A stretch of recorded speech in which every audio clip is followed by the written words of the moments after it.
A lot of people are looking for passive income from side hustles. Yeah, it's the financial Ozempic, and it's more accessible than ever. Like 90% of the ideas I talk about can be launched with $500 or less. And there's enough time in the day to do these on the nights and weekends. So in these 3 suitcases in front of me, I have 3 different amounts of money. And during this conversation, I'm going to pass you a box at random. And your job is to tell me what kind of business you would start with that amount of money. Sounds good.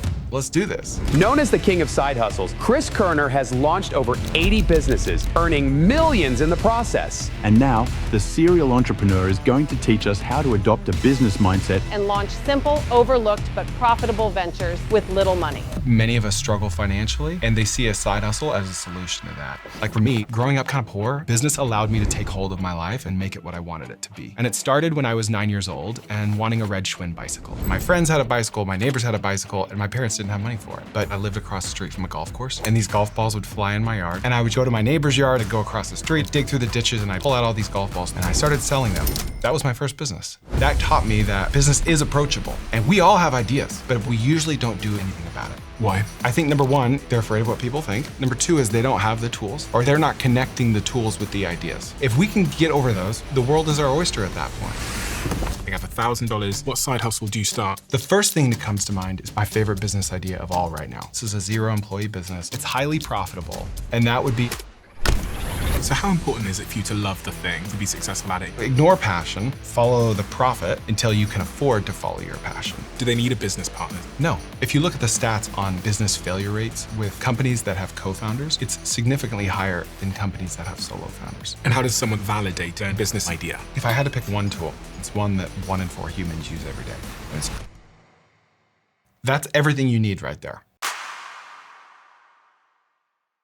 I see messages all the time in the comments section that some of you didn't realize you didn't subscribe. So if you could do me a favor and double check if you're a subscriber to this channel, that would be tremendously appreciated. It's the free thing that anybody that watches this show frequently can do to help us here, to keep everything going in this show in the trajectory it's on. So please do double check if you subscribed. And thank you so much, because in a strange way, you're part of our history and you're on this journey with us. And I appreciate you for that. So yeah, thank you.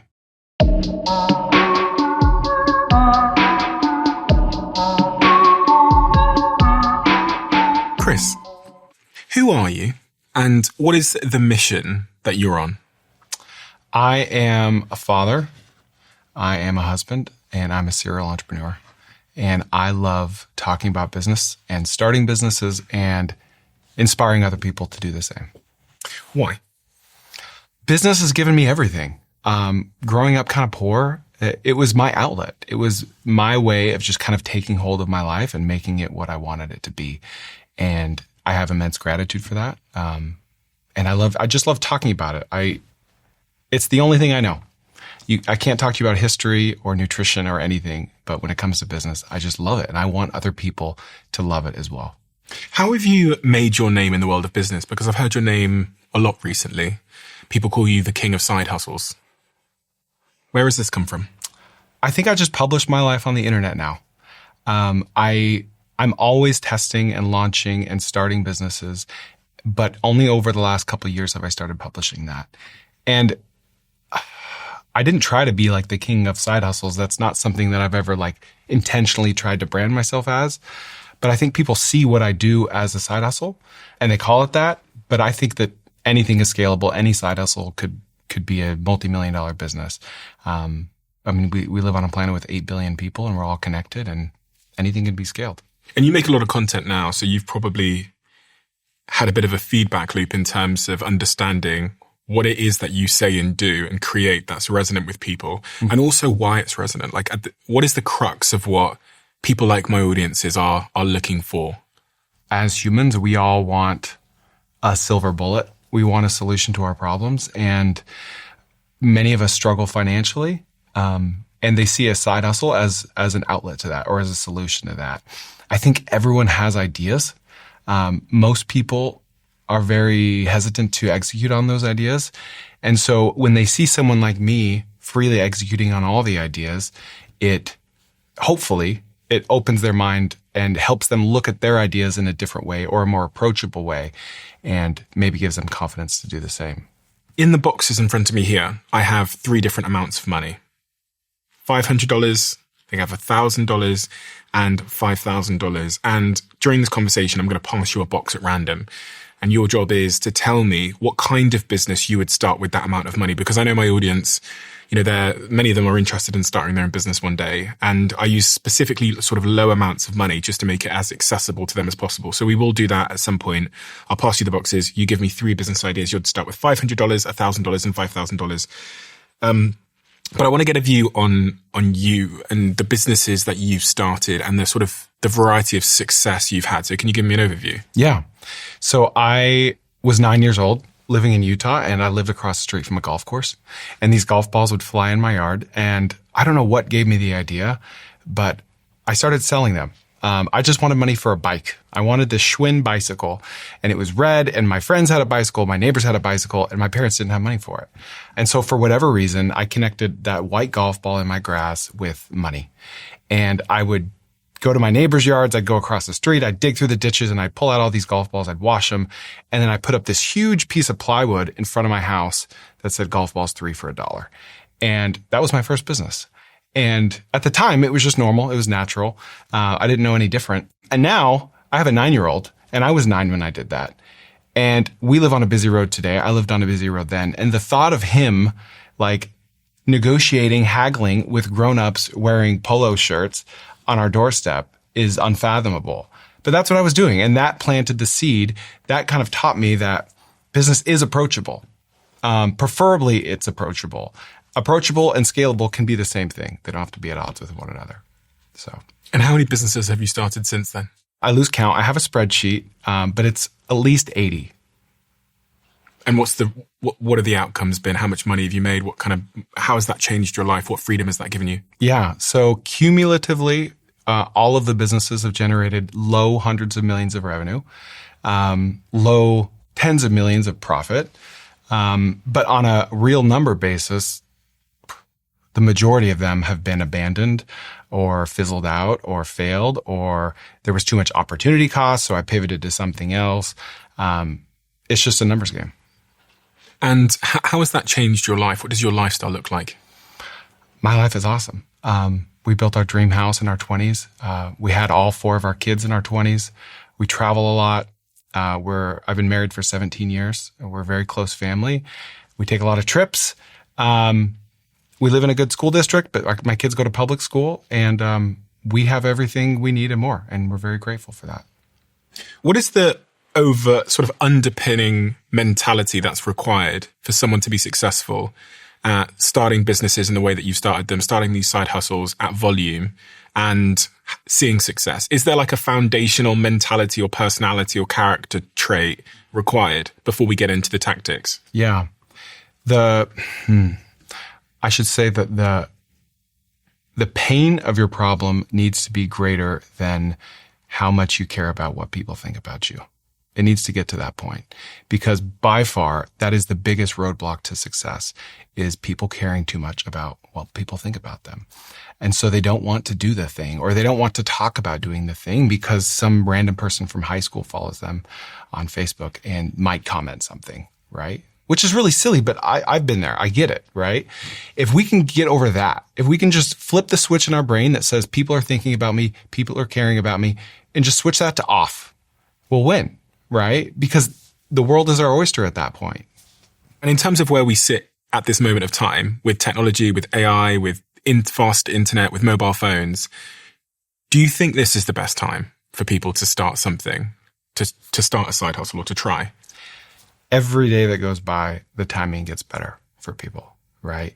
Things are getting more competitive, but there are more tools than ever.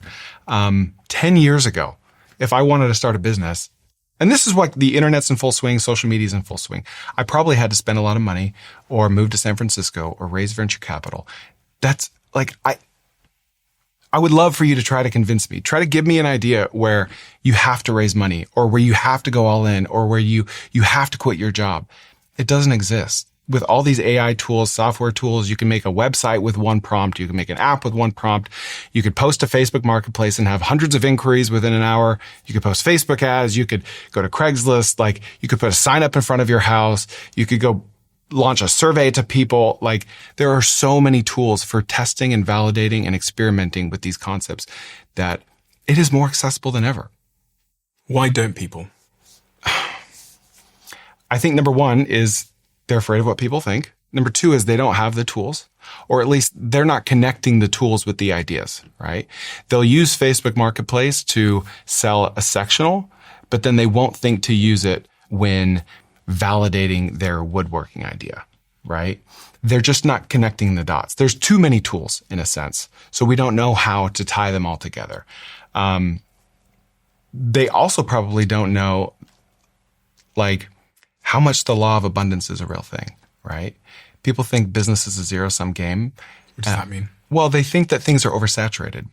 They'll have an idea for a product or a service, and then they'll get really excited, and then they'll go Google it, and then they'll see it exists, and then they'll move on. And when I do that and I see it exists, I'm like, yes, this is it. Someone went to the front lines of the battlefield and validated this for me. And then I'll go to the web archive. I'll go to Whois, and I'll go look at what their website has looked like over the last decade, see where they started.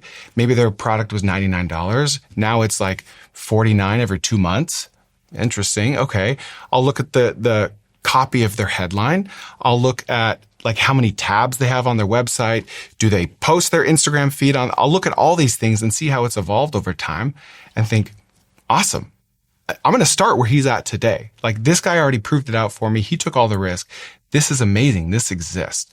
I don't need to like do it better. I don't need to do it differently. I just need to do the same thing. And the market is big enough. The world is big enough to where I can win as well.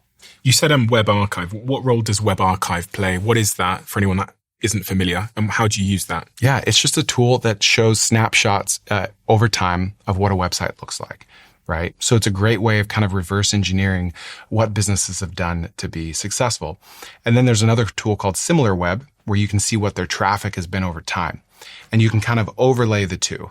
And you can say, oh, interesting. When they redesigned their website to be more mobile friendly, their traffic went from 3,000 a month to 4,500 a month. Interesting. I'm just going to make it mobile friendly from day one, right? So we're at a great advantage when we start where our competitors or our future competitors already are, instead of starting where we think we need to be, starting like trying to be different or innovative or unique. In my experience, that's more of like a signal of our pride or our ego. We feel kind of like weird or odd or even dirty or unethical if we're just like copying and pasting a business, even if we had the original idea ourselves, when really there's nothing to be ashamed of. Like, we don't want to steal their intellectual property or their logo or anything, but copy what's already working.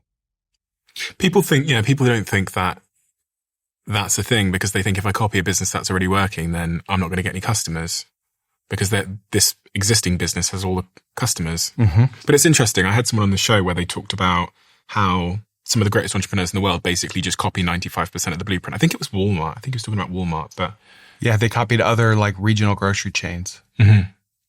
Copying as a strategy. Yeah. Have you done that? Oh, absolutely. Give me an example. Okay. Well, I had a phone repair business when I was in college, 2010. And I got a call one day from someone that said, hey, Chris, I want to buy all of your broken iPhone screens. Do you have any broken iPhone screens? Sure. We don't throw them away because we think it's bad for the environment. We just have a box of them. How much will you pay me? $3 a piece. Why? What? Why will you pay me $3? It's just broken glass. And they said, well, there's actually a way of remanufacturing these. We can send them to China. We can remove the broken glass, put new glass on them, and then we can resell them as a remanufactured unit. And that was just like a light bulb, right? So most people, I think at this point would say, yeah, where do I ship these? But I was like, I need to be in that business. I want to copy that guy who called me, right? Now, I don't know what his website was.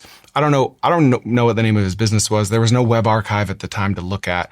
I just wanted to copy the business model because I thought this is going to be a thing. I'm in the industry. I know the industry. I'm going to do this as well. So we did 2 million the first year, then 5, and then 9. And then we exited a few years after that. It's interesting. But, you often don't think that everyone's in search of a new idea. Mm-hmm. And it's tough to find new ideas. Yeah. Like, I think, was it Einstein that said there's no such thing as a new idea? Sounds right. But you have an orientation just to look at existing models and to replicate them Do you put a spin on it at all? I'll develop my own spins over time, right? Because we're all a product of our environment. And so in the case of this business, I started copying exactly, right? I went and found people in China. I just went to Alibaba. I messaged a ton of people that sold iPhone screens, and I said, do you recycle? Do you recycle? Do you recycle? And like 5 or 10% of them said yes. So then I shipped them samples, and then they shipped me some back.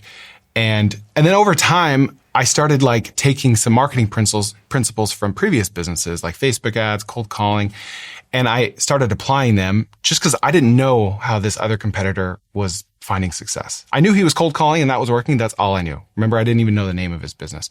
And so over time, you start using your previous experiences to apply these tweaks to the business and to make it your own. But if you do that right at the outset, right? Like if I got a call and he said, I want to buy your broken iPhone screen. Then I said, okay, I'm going to do that, but I don't want to just sell iPhone screens. That's lame. I'm going to do Samsung, right? Pretty good chance there's not even a market for that, or there's not even a method for that. And because of my ego, my pride, my unwillingness to just copy what's already working, I wouldn't have that successful business in my back pocket, right? Mm-hmm. So if you do twists in the beginning, it's kind of like I'm kind of thinking of an analogy. Like if you're on a long road trip and you start taking detours early on, or if a flight is on a flight path and he starts like getting off track just a little bit at the beginning, he's going to end up hundreds of miles away from his destination. But if he starts making tweaks along the way, then he'll be much closer to where he would have been anyway. Mm-hmm. And you might reach a better destination with some of those tweaks. Because you're blending it with your experience, what you know better than the person that you're copying. And so it's important to copy the model exactly at the beginning, because you're also going to learn what it is about that existing model that works. Yeah. And therefore what you can iterate on, change, expand.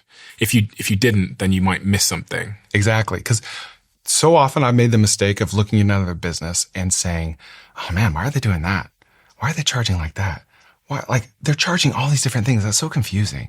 I made this mistake. I had an e-commerce fulfillment business where brands would send us all their products. We had this big warehouse and we would ship all of their stuff out, right? And I was like, why do they have storage fees, pick, pack, and ship fees? They charge fees for tracking their expiration dates. They charge extra fees if there's 5 items in a box versus 4. Like there's so much friction there. That's so messy. Like we're going to make this simple. We're going to just one flat fee, no storage fee. And that's going to be our differentiator, right? And then over time, over the course of months and years, we learned, storage fees. It's because sometimes your customers go out of business and then you're left holding the bill and like your storage costs are actually very high, but there's nothing to pass on. Pick, pack, and ship fees, because you learn all these things and you're like, okay, I wasn't like this genius that had an MBA. I was just like trying to put my own spin on it because I thought I was smarter than that business owner. Turns out someone that's been doing this for 15 years versus 15 days knows a lot more about the industry than me. And I'm much better off just copying his pricing, copying the layout of his website, copying the size of the warehouse he has, copying the same niche that he's going after, because that's clearly working for him. So I don't make that mistake anymore. I don't assume that other competitors are idiots, right? Yeah. I've been proven wrong too many times. I assume that they're doing that because they've learned the hard way. Yeah. And if I copy them, then I won't have to learn the hard way. I had several of our executives over at my house over the last couple of days, and we were looking at different models so basically we're looking at other companies that do similar things to us that have been around for a long time. And the question that I ended up asking at one moment when I had the exact same epiphany, I was like, why do they do it that way? Isn't that shitty? Mm-hmm. And there was a second where I think we were tempted to try and reinvent the wheel. But the question I ask myself now, with the wisdom of like many years of business, is like, why did it end up that way? Which is, why did our competitor, who's been doing this for 50 years, end up there? Because as you said, there's clearly a set of things that have happened that have made them conclude, whether it's at scale or some other factor that's made them conclude that this is the best way of doing it. And just like you, I've been wrong so many times where I've thought, they're just idiots. That's why they can't see this obvious thing. But actually their model is stress tested in the market much more than mine is. So maybe I should put my ego aside and at least start how they start, as you said, which I think is really important advice. Yeah. Well, there are times when a company just keeps doing something because it works. Yeah. And so they don't take the time to test something that works better, right? Yeah. But it's almost impossible to guess what that is. right? Like if a clothing brand is growing their business entirely through Facebook ads, and they've just never tried Google ads, maybe Google ads could convert twice better, right? But I don't want to guess that. I just want to start with Facebook ads, and then I'll still take 5% of my budget and start testing other concepts. But 9 times out of 10, I ended up just coming right back to Facebook ads. It got me thinking about how in business, basically everything, again, speaking broadly here, can be put into one of two categories, either like old problems, where thousands of people have come before you and the same solutions and same thinking is still relevant, and then new problems. Things like AI have created a set of new problems, new opportunities as well.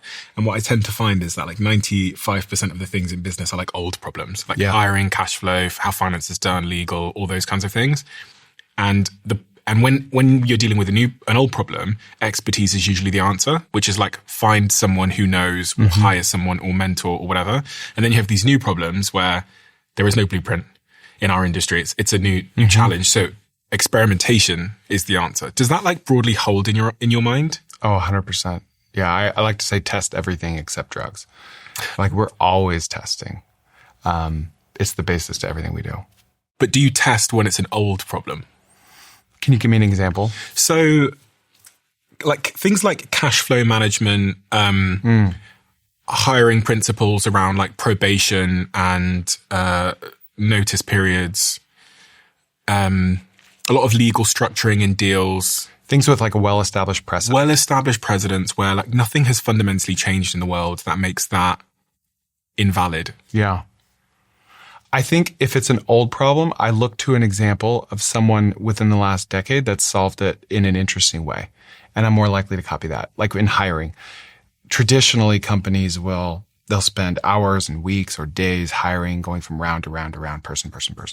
And if you look at Y Combinator, arguably the greatest, startup incubator in the world, they have 7-minute interviews. And they said they would make it 5 minutes, but it just felt rude, right? And in their interviews, they really know in the first 3 minutes if it's a fit or not. And then the interview's done. Like they're either in or they're not. I approach hiring the same way.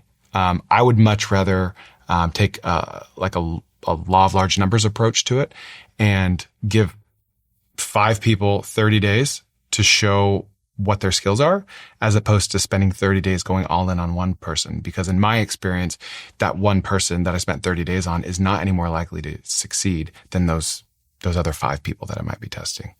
Okay. And your example of that storage company you started, it sounds like you hit an old problem. Yes, very much so. And you tried to innovate and experiment, but this was an old problem where the laws of human beings and how they behave and businesses going bust was still pertinent. Yeah. And at the end of our 2-year experiment, like we looked just like all of our competitors, right? So if we would have started there, we could have saved 2 years. And this is what I find is founders waste years trying to experiment where old problems are still strong and still hold. Yeah. And this is what several of the mistakes I made in my company was I should have spent all of my time experimenting on the new problems and should have hired people to tell me how to navigate the old problems. Yeah. What was your, I think one of the videos that made you go pretty viral was your story of Buc-ee's. We don't know what Buc-ee's is around the world. I think it's a US brand. Yeah. But this shows, I think, how you've always had an orientation to think slightly differently or innovatively. Yeah. What happened with Buc-ee's? So this was during the time when I was running that business, shipping products for other companies, right? Buc-ee's is a gas station brand with only 50 locations. And from those 50 locations, they do billions of dollars of revenue. I say gas station, they're between 40,000 and 80,000 square feet. Wow. They're massive. They have an amazing brand, an amazing logo, and they just have a lot of trust from their customers. But these gas stations are like, they're on the way out to these road trip destinations. They're out in the middle of nowhere. And so if you live in Dallas and you're driving down to the beach, you're going to stop by Buc-ee's on the way there and on the way back, and you're probably going to spend hundreds of dollars, right? You're going to fill up the tank, then you're going to buy shirts and snacks and all that stuff. So at the time we were running this e-commerce fulfillment business, we went to Buc-ee's. I brought my cousin, my business partner, just to kind of show him the experience. And we were just having a conversation. I remember exactly where I was. I was like under this underpass, this huge underpass in DFW. We were driving home. And I said, man, these guys must kill it online. They must sell so much stuff. Why? Because I knew that Disney sells like billions of dollars of t-shirts on their website, right? I read a stat recently. So I kind of just took that data point, connected it to Buc-ee's and said, all right, Buc-ee's is a fraction of the size of Disney, but they have the same amount of brand loyalty. People love their shirts. You'll see their shirts all over the world, even though they only have 50 locations like in the Southeast, right? And so we went to their website and there was no shop button. There was no place to buy their stuff.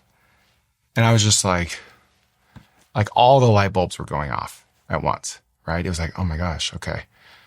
We need to reach out to them. Like, we need to bring them online. I just had all these ideas, and my cousin is much more balanced than I am. He's like the operator, and I'm like the ADHD crazy guy, right? So his role is to like calm me down, and he's very good at that. But I just couldn't be calmed down from this. I'm like, no, we got to do something here. We're going to buy one of everything. We're going to hire a photographer to take pictures of it. We're going to launch our own Buc-ee's online store, and we're going to try to go viral. Like, it's viral or bust, right? If we don't go viral, then I'll just be eating these unhealthy snacks for the next 3 years of my life. And so we did. We bought one of everything. It cost thousands of dollars. I brought all 4 of my kids, and we brought it back to our warehouse. We took pictures of it. We launched a website, and I emailed all the reporters I could find, and one of them just loved the idea. He ran with it. And so he reached out to Buc-ee's for comment because they wouldn't respond to my cold emails. I wanted to launch this like with them in tandem, but who am I? They didn't care about me. And I don't blame them. And so he wrote this big article about me. Millions of people read it. All these other news outlets wrote about it. And we did hundreds of thousands of dollars in our first 30 days organically from that. How did Buc-ee's feel about that? They wanted us to make some key changes to the website. They wanted us to like basically put disclaimers everywhere that said, we are not Buc-ee's. We're not affiliated with Buc-ee's. They wanted us to change the name. It had the word beaver in the name. That's their mascot. They didn't want it to be confusing at all. So we made all those changes, and then we got like the unofficial thumbs up from them. They said, we're not going to sign anything, but like, you have our blessing. Have fun. And did that website make you a lot of money? Yeah, it still is. It's been 5 years. We still own it, 100% of it, and it's going great. And it's made you millions? Uh-huh. What can someone listening take from that in terms of applying that to their own life, finding opportunities like that out in the world? Or is that just a one and done? Is there only one opportunity like that? Okay, so specific, I get asked that question a lot. How could someone do that with another brand? I don't know. If there was another brand out there like that, I would be doing it, right? Trader Joe's is similar, but they're very litigious. I think that was kind of lightning in a bottle for that particular experiment, as in launching an online brand for an in-person business. Okay. But people should not be disheartened hearing that, because on a macro level, like, people should take their curious ideas very seriously. They need to shorten the amount of time spent between having the idea and doing something about that idea. Why? Because that will strengthen their bias for action muscle. Right? We all have ideas, some of them good, some of them bad, on a regular basis. We usually don't do anything about it. It's just a passing thought, right? Whether it's a business idea or a hard conversation I need to have with something, any idea, right? But the more we shrink the amount of time between doing something about that idea and having that idea, the more often we'll do that. And it becomes this self-perpetuating snowball that just compounds. And then before we know it, we'll get more ideas. We'll do more about those ideas. We'll be testing things. We'll be learning tools. We'll be experimenting, and we'll have a whole portfolio of businesses. Is there something in your mentality or perspective, though, where you walk into a Buc-ee's and you even think about how you could do something, whereas most people walk into a Buc-ee's and buy their stuff and leave? Like, is there something foundational in the way that you're looking at the world? Yeah, but I don't think I'm any different. I think a lot of people have ideas like that. Like, you walk into a Buc-ee's and you see something about something that could be improved, and people have these passing thoughts and they move on. I think that you become an expert at doing something about those ideas when you do something about those ideas. You get better at what you do, at what you test. Because you've built up some kind of muscle, which means that you don't really care about, it seems, failure as much as the average person. Mm-hmm. And also, in that particular case, the average person might think, well, I've got no experience in doing that. Mm-hmm. No one has any experience in anything until they do it, right? Like every expert started out as a beginner, right? Sometimes, though, people try this and they learn, it doesn't give them energy. It's not for them. That's okay. Now when they have ideas, they can know, all right, box checked. That's not really for me, that entrepreneurship thing. Someone else needs to do that. And great, good. All the power to them. I just want people to answer that question for themselves. I hate seeing regret in people's faces. Like, I have friends that want to start a business. They've always talked about it, and I know they would be good at it. And I know it just eats them up, and they have really, really good ideas objectively. And I just hate seeing them have that question for the rest of their lives. I just want them to taste entrepreneurship.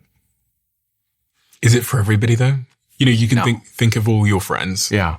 You can probably put them in groups of this person should, this person shouldn't. Mm-hmm. And what defines who goes in which group?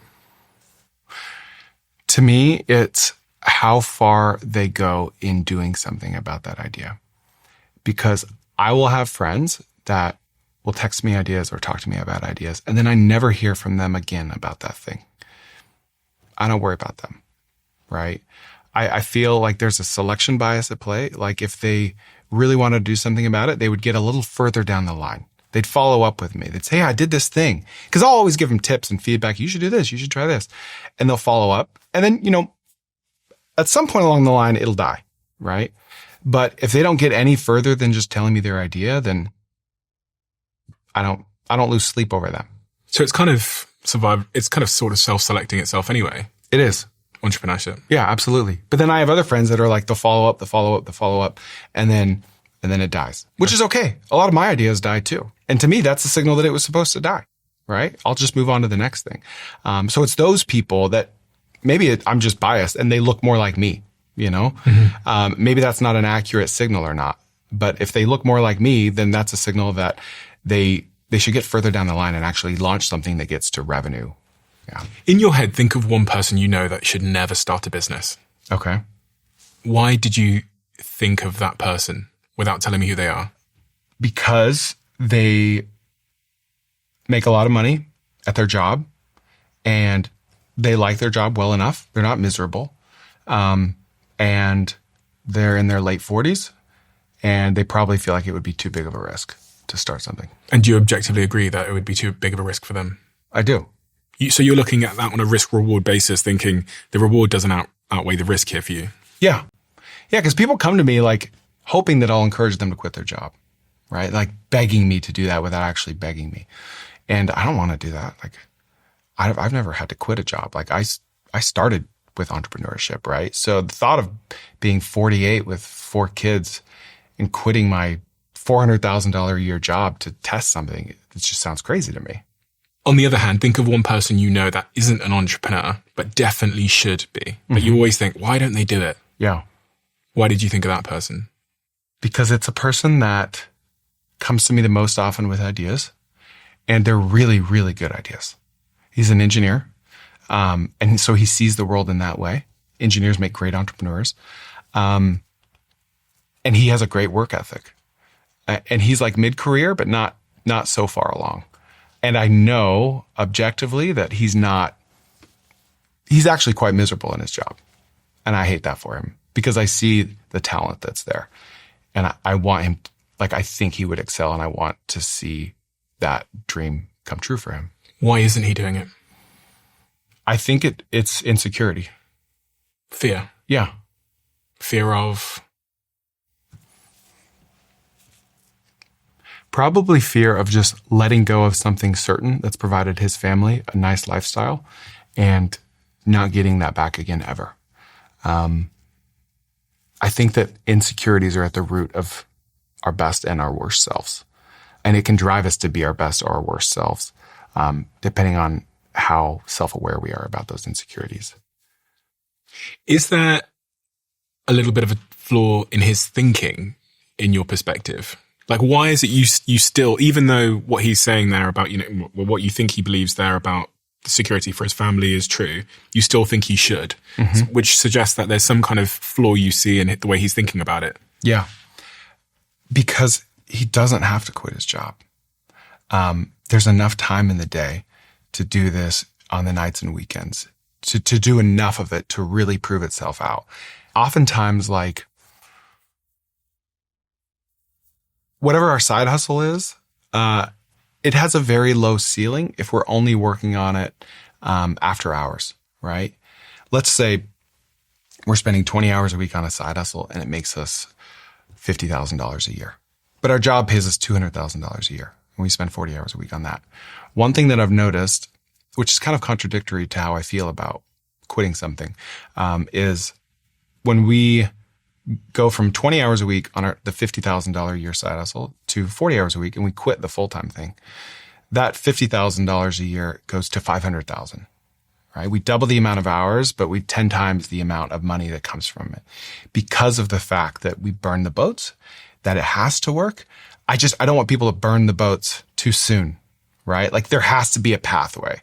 Like let's say our Facebook ads are converting really well. We've tested scaling it and they're profitable and we know what that would look like. But if we scale it, then we're going to have more customer service complaints. We're going to have to do more architecture of the website.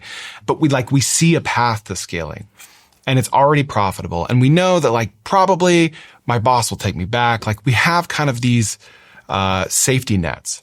That's like the perfect time to really burn the boats. Not when like we have an idea or we've tested it a little bit, but not thoroughly. That's too soon in my opinion. But by burn the boats, you mean the analogy of, I guess, some of the wartime leaders who would pull up on an island that they were invading and burn the boat so that they had no plan B. Mm-hmm. Exactly. Yeah. To quit. Do you think that really matters, the whole idea of a plan B? Do you think people should have a plan B when they embark on entrepreneurship? Can I contradict myself? 100%. All right. So the rational Chris, the Chris with 4 kids, says, absolutely. Like you got to be a dad. You got to be a husband. You got to provide for your family, right? And again, there's so many tools out there for testing, for scaling, for outsourcing. We could find a business partner to help pick up the slack. We could use our kids. We could use our spouse, whatever. There's so many ways to really vet something out before quitting that we don't have to quit. But on the other side of my mouth, there's been 2 times in my entrepreneurial career when someone burned the boats for me, right? I pull up to an island and so I've got my plan B. I'm testing this business. This business is profitable. It's paying the bills. And then someone else in the middle of the night, they snuck out. They burned my boats. And I wake up and I'm like, whoa, where's my plan B? I wasn't ready to burn those boats yet. And plan A just freaking thrives, right? And it's not so much because of the fact that I don't have a safety net anymore, but it's because that event put a chip on my shoulder that makes me want to prove those bad guys wrong, right? To oversimplify. Those guys that burned my boat. Toxic motivation. Exactly. That's a good way to put it. To show them, I didn't need those boats. I'm not going back, right? This island is better than where I came from. I remember reading about a study on Plan Bs where they got a group of students, 2 groups, and then they told them to do a puzzle to win a treat. And then in one of the groups, they told them that they could get this treat at a vending machine down the hallway if they wanted it after. And the group that didn't understand they could get the same reward from a plan B worked significantly harder to complete that puzzle. So there's something in the human psyche of when you know that you could get the reward in another way, when you have a plan B, we work less hard at the plan A. 100%. So logically, maybe we should, where practical and unresponsible, remove the plan B from our mind. Yeah. Yeah. I just I can't think of any stories from people in my sphere of influence that have tested something, quit the plan A, and then plan B just failed. And they just lost everything. Surely that's happened, right? That does happen when people prematurely quit. But in my experience, it doesn't happen. It has the opposite effect. It becomes this huge motivating factor. And when they quit, I ask them, how do you feel? Are you freaking out? And it's always, I'm so excited right now. I'm going to go all in on this. This has to work. And it does. It just does. A lot of people are looking for passive income from side hustles. And I wondered what your opinion was on passive income, because it's a word that comes up so often in the comment section of this channel. But when we're doing sort of sentiment analysis on what they're interested in, passive income seems to be a bit of a buzzword. Yeah. It's the silver bullet, right? It's the financial Ozempic, you could say. What is passive income? How would one define that? I would define it as income that you receive, that you don't have to continually put effort towards, like a buying treasuries, earning 4% on your money, and you don't do anything and you just get paid. And it's very hard to find, especially early on. Like we have to be willing to create active income, sweaty income, ugly income, like by whatever means necessary. And the more we do that, the longer we do that, the more realistic, true passive income actually is. Sweaty, ugly income. Yeah. Give me an example of some sweaty, ugly income that anyone listening right now could create. What are your favorite examples of non-obvious businesses that people have started that have resulted in passive, sweaty, ugly income? Yeah. I mean, most things that I've started have been just that. I had a concierge car buying business. A concierge car buying business? Yeah. What's that? So picture a traditional car dealership, a used car dealership. You got to get your dealer's permit. That enables you legally to go to the auctions and buy cars at wholesale, put them on your lot and sell them. So I did all the regulatory stuff. I got my dealer's permit, but then I would go to individuals and they would say, I want a 2024 Sequoia. I want it to be blue, under 30,000 miles. And I would just go to the auction and buy it for them for like $700 fee. So they get wholesale. They save money. I make money. I don't have to bear the inventory risk and I can buy exactly what they want. This sounds great, right? On paper, people do that business successfully. I didn't invent it. I copied it, right? I hated it. I was breaking down on the side of the road, driving these things back from the auction. I'm not a car guy. I don't care about cars. I don't work on cars. It's not my passion. That was ugly. It was hot in Texas. I was standing out on the blacktop. I was making money. It was profitable. And I got to the point where I just like quit it. I just shut it down, moved on to something else. That was very active. It was not scalable on the surface. It was ugly. I hated it. And so I pivoted because I had a plan B. I didn't have to do that, right? That's one example. If someone likes cars, it's actually a great business. Like I know a gentleman in Alabama that makes a lot of money doing that, right? For me, it was not great. So how important then is passion in this equation? Like how important it is for you to love the thing, to be successful at it in your view? I think you need to fall in love with business, with commerce. And if you can love entrepreneurship, turning $1 into $2, and that, like, if you could focus on that being your passion, then anything that falls underneath that, you should win at, right? But I like to say, follow the profit, Profit, until you can afford to follow your passion, right? Because if we're trying to follow our passion from day one, we're probably not ever going to get there because the statistical likelihood that what we love and what makes us money overlaps in the beginning is almost zero. So ignore passion for a time, try to build your passion around commerce, and then start anything. And then once you're able to have more passive income, then start things that you're passionate about, like in the actual industry that you're passionate about. Persistence is obviously going to create the repetitions to like understand the problem, to learn more, to, so I wonder, as it relates to passion and persistence, they seem sort of inextricably linked. Something I'm more passionate about, I'm more likely to continue at even when the rewards don't show up. Yeah. Like my car business, right? I had no passion for cars and I had another business that was doing great. So I abandoned that. But people think that people sometimes look at themselves as lazy or they're not a hard worker. And so they're not confident that they could do this. But everyone is a hard worker. Everyone on this planet has the same DNA that enables them to work hard. But the problem is what they're working on probably gives them no energy, right? They're probably not passionate about it. So what am I passionate about? Well, we've got to test everything. We have to try new things. We have to take that curious question and turn it into a business. Maybe that's fun. Maybe it's not, right? We need more surface area for finding what our passions actually are. Because we might think that like I love woodworking, right? I don't have to build a business around that because I love business, right? So I can build a business around anything.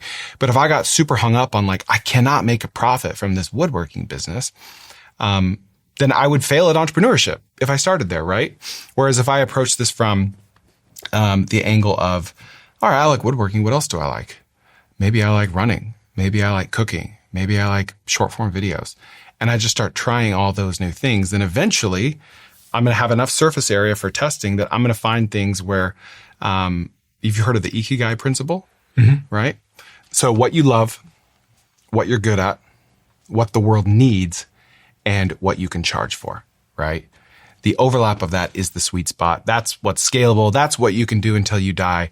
But if you get super hung up on that on day one, like, I'm just not passionate about that. Like, you're never going to find it. Like, you're going to be in that job forever. My career follows the same arc, which is I tried tons of things, and then I built this marketing business, and then that became more of a product business and grew. And I didn't love it. Like, it wasn't my passion to do, to help like Coca-Cola sell more cans of Coke, or like, Uber sell more Ubers necessarily. That wasn't like my passion in life. However, it taught me a bunch of skills, which then when I quit that business and I spent some time in psychedelics, DJing, building software, Web3, you name it. I came out on the other side and could ask myself that Ikigai question, which is, of all the things that I have tried, what is the thing that I would do, like really irrespective of money? Now I had that luxury to do that. And actually in 2020, the answer was this. Like, this was the answer. This answer was, I literally moved to London from New York and found a place without viewing it properly that looked like this, because I thought this would be a good podcast set, and moved into that place, called Jack. And then we started about five years ago, doing this weekly, and it's become a business off the back of it. But I didn't have that luxury at the start. If I tried that from day one, I wouldn't have had the skills to know how to scale an audience. I wouldn't have had the flexibility to buy all these cameras, which cost like 50 grand or whatever at the start. So I do think some people sometimes get that inverted. Yeah. And you're not distracted anymore, right? You're not looking for the next DJ thing, or like, you found it, you're here, right? Now you're focused on scaling this. Like, people get so hung up on focus or lack thereof, and they just beat themselves up over it. But in my experience, like, a lack of focus is a signal that there's something else out there, right? That maybe we shouldn't be focusing on that thing. Because you've probably worked on things that had perfect product market fit and were just crushing. And you weren't thinking about starting a DJing business at that point, right? You were all in on this one thing. But in the times when you were working on something, you're like, maybe I'll try this, maybe I'll try this. And you beat yourself up. You're like, and focus. Like, let's actually pay attention to those signals. Why am I distracted from this thing? So I don't know if that's just me coping with my own ADHD or if that's actually a true principle. But I try to lend some credence to those signals of distraction that I get on a regular basis. Yeah, I have a Sunday shelf, which is just a digital board on my Monday board, where when I have ideas that like captivate me at 11 p.m. at night one night, instead of trying to act on them immediately, because I think I'm in some respects like you, I put it on the Sunday shelf and I wait and see. Yeah. I wait and see how much it pulls at me to come off the shelf. And then sometimes it comes off the shelf. I get a little bit of the way down. I discover that actually there's something I didn't realize, and then I quit. But then there's this, when you think about the excitement arc of a new idea, you have the like initial surge of excitement. Like, this is the best thing ever.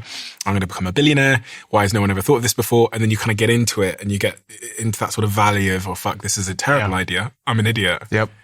If I can come out of that valley, if something pulls me up out of that valley, then I think it's worth pursuing. Yeah. That's a good way of looking at it. The valley of despair or something. That's what they call it. Yeah. Yeah. Do you follow a similar sort of path with your ideas? It's funny because my kind of framework is, if I have an idea, am I thinking about it still 2 weeks later? For whatever reason, that's just my timeline, 2 weeks. I had an idea yesterday and I was at the airport. I was excited about it and I was doing research. I forgot about it, right? Who cares, But I have ideas where I just cannot get it out of my head, and I'll see something out there in the world that adds to the idea, and I tell my friend about it, and I send these manic voicemails or these manic voice notes to my friends about it, and I'm still thinking about it 2 weeks later. That's my signal that there's actually something here. You used the word validating earlier on when you're talking about these ideas, and I think this is something that could really, really help a lot of people who have a lot of ideas, is this idea of trying to validate your idea as fast as possible. How might one validate an idea? And can you give me an example of an idea that you have validated? What does validation mean? Yeah. So I like to see people get joy from my product or service, right? Not just like, oh, it's good. Like, let's say I'm selling a food product. It tastes good. It's good. Okay. People might buy this, but I'm not going to have product market fit. I'm going to be pushing a boulder up the hill. Right? But if people are like, oh my gosh, this is the best thing I've ever had. Where did you make this? How did you make this? It lights up in their face. That's an example of a validation in my case, right? Same industry, food product, completely different reactions, right? So one specific example is my wife has a cookie bar business, right? Square cookies. And they're amazing. And we're not trying to scale it. We don't want to scale it. It's a way to teach our kids entrepreneurship, and we love it. But the best way to validate this was going to our local farmers market and just posting up and just giving people samples and just watching them, right? What do they say versus how do they react? And is it the same? What do you mean by that? Well, sometimes we try to use the internet in places where it's not needful, right? She sold these online, right? She shipped them to friends and family across the country. Like, they're great. We love them. Okay. I didn't see you eat it. I don't know how you actually love it. Are you saying that because you're my mom, right? Or you're my friend? But when you solicit feedback on your product or service in person, even if it's like an internet tool or an app, in person makes all the difference. You want to take note of what they say and take note of their body language and how they react when they experience your product or service, right? And if all three of those things overlap, then either they're a psychopath and they're just lying for no good reason, or you have something really special on your hands. And so that's what we did with her cookie bar business. And they loved it. And you can do that with any business. It doesn't have to be food. And what does validation mean? It's checking if the market gives a fuck about the thing you're making as fast as you can. Yeah. Yeah. I like to kind of picture a boulder up a hill, right? And most people in their businesses, even businesses that are working, they're 2 steps forward, 1 step back, 2 steps forward, 1 step back. And that's okay. Like, that's not a bad thing. But in my experience, 5% of the time, I'll have a business where the boulder is chasing me. Like, I'm trying to not die because this boulder's chasing me down a hill. And that boulder in this case represents customers, demand, right? Like, I can't sleep because I'm fulfilling orders. I'm answering emails like, I'm not getting distracted by the next shiny object. That is validation. That's product market fit in my experience. You don't have to have that to launch. I don't want people to misunderstand. But if you have that, like, you have something very special and you need to go all in on that thing. There was a book published several years ago called The Lean Startup, which talks about this idea of just like testing an MVP as quickly as you possibly can. Mm-hmm. Can you explain that to the audience who probably have ideas, but in their head are thinking, right, I've got to quit my job. I'm going to have to raise money. I'm going to have to spend 2 to 3 years building something to figure out if this is a good idea or not. What is the alternative approach that you adopt when you're trying to stress test an idea quickly? Yeah. So if I had to pick one tool, I mean, it's one that 1 in 4 humans use every day, and it's Facebook, right? You've got Facebook groups, you've got WhatsApp, Instagram, Facebook Marketplace, Facebook pages, Facebook ads, right? Let's just say there's 6 different meta products, Facebook products. That's everything you need right there, right? Why don't you give me an example of just a random business, and I'll tell you or the audience how they could validate that with a Facebook product. Okay. I'm thinking of starting a creatine brand for women that makes creatine taste good. Okay. All right. Are we talking powder, gummy? What form factor? I don't know. Okay. Well, let's try both.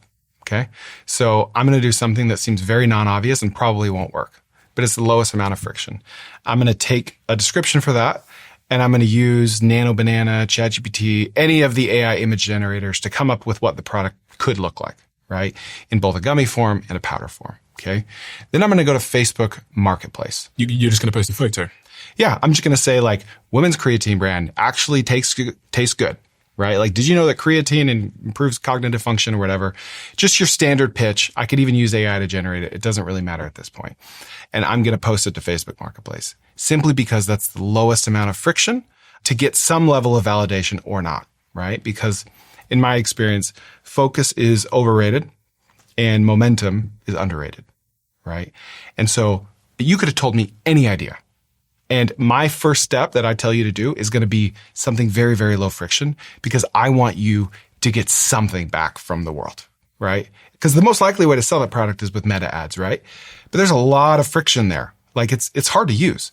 So you're going to be like, okay, you're going to go ChatGPT, how do I use meta ads? And you're going to burn out and you're going to be on to something else by tomorrow. But that might be an amazing idea, right?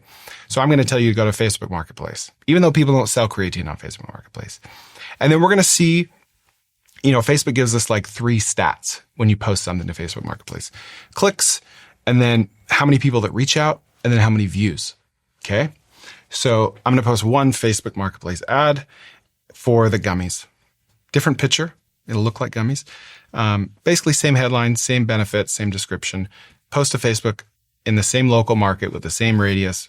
Don't want to change any variables. And then I'm going to open a Google Sheet and I'm going to say how many views, how many clicks, how many messages for that ad. And then I'm going to do the same thing. Take the same features, the same benefits, different picture, because this one's powder. Post it in the same market with the same radius to Facebook Marketplace and have a new column, views, reach outs, and clicks, right? And then I'm going to watch and I'm going to see what's getting more clicks. And I'm going to know within 2 hours where there's more demand. Now, does that little sample size indicate like what form factor I should go all in on? Not necessarily, but it's something. It's a relevant data point, right? There's not very likely to be a large amount of people searching for creatine gummies on Facebook Marketplace, but it doesn't matter because there's 2 billion people using it, right? So we're just trying to capture some of that traffic. So I'm going to do that with 2 ads. And then after a day or 2, I'm going to boost those 2 ads, put $10 behind each of them to see how my results differ. Does it make any difference? Do I get a lot more clicks, a lot more views, or is it just wasted? And then I'm going to probably post like 10 more ads of like different photos, different headings, different descriptions, different price points, and then put all those in a Google Sheet and track it. All right. Now I have a lot of data. Now, concurrently, so while I'm doing all these things, I'm going to go to Facebook groups and I'm going to join Facebook groups like Moms Who Work Out, Moms Who Love Creatine, Moms Who Love Rucking, Ultra Runner Moms, like Healthy Moms, whatever. I'm going to join all these groups and just start doing searches for creatine, gummies, powders, price points, vendors, websites, and just start like pulling pieces of data out of the atmosphere, right? And I'm going to put that in my spreadsheet. And I want to wait till the Facebook Marketplace tests are done. I want to do that at the same time. Then I'm going to start learning Facebook ads because everything I've told you to do so far takes like 2 hours. Let's say we have an afternoon to dedicate to this, right? Then I'm going to learn Facebook ads and I'm going to watch a YouTube video about, how to get Facebook ads up in 10 minutes. How important is it to understand Facebook ads and how long would it take me to get a sufficient understanding of Facebook ads? You could be proficient in a couple days. If you had like one thing to sell and you just wanted to go all in on that thing, and you actually learned by launching ads and not just learning, not just endlessly watching YouTube videos, you could be fairly proficient within a couple days, easily. Do you think that's a skill everybody should have? Absolutely. I mean, Facebook ads are like the infinite money glitch. It's just like a magic money machine. It's the reason they're $1 trillion company. It's like a cheat code. Yeah, we should know Facebook ads like we know how to write emails. Like we should know Facebook ads like we know how to build websites or to do anything. It should be foundational. I wonder how many people actually have that skill. Very few. That's why there's so many ad agencies charging a lot of money. And then so you've got the data back into your spreadsheet on this creatine situation. How do you then make a decision whether this is something worth pursuing? Yeah. Then I would go find like a co-packer. That's a co-packer. It's a company that will take my idea and put it into a physical form, right? I'd find like a supplement company that could actually make this. And I would tell it roughly like what I'm thinking and then ask for samples. And then I would use those samples to go get feedback from people in person, right? But I wouldn't get those samples until I got feedback from all these Facebook tests telling me what form factor, what price point, what color, what flavor, etc. And then I would go to a farmer's market and actually have people try it. I've had so many founders speak to me and say, why didn't this particular ad that I ran on this platform work for me? Maybe the copy wasn't good, the creative wasn't strong, but usually the problem is they're not having the right conversation because that ad never reached the right person. And if you're in B2B marketing, that is much of the game. And this is where LinkedIn ads solves that problem for you. Their targeting is ridiculously specific. You can target by job title, seniority, company size, industry, and even someone's skill set.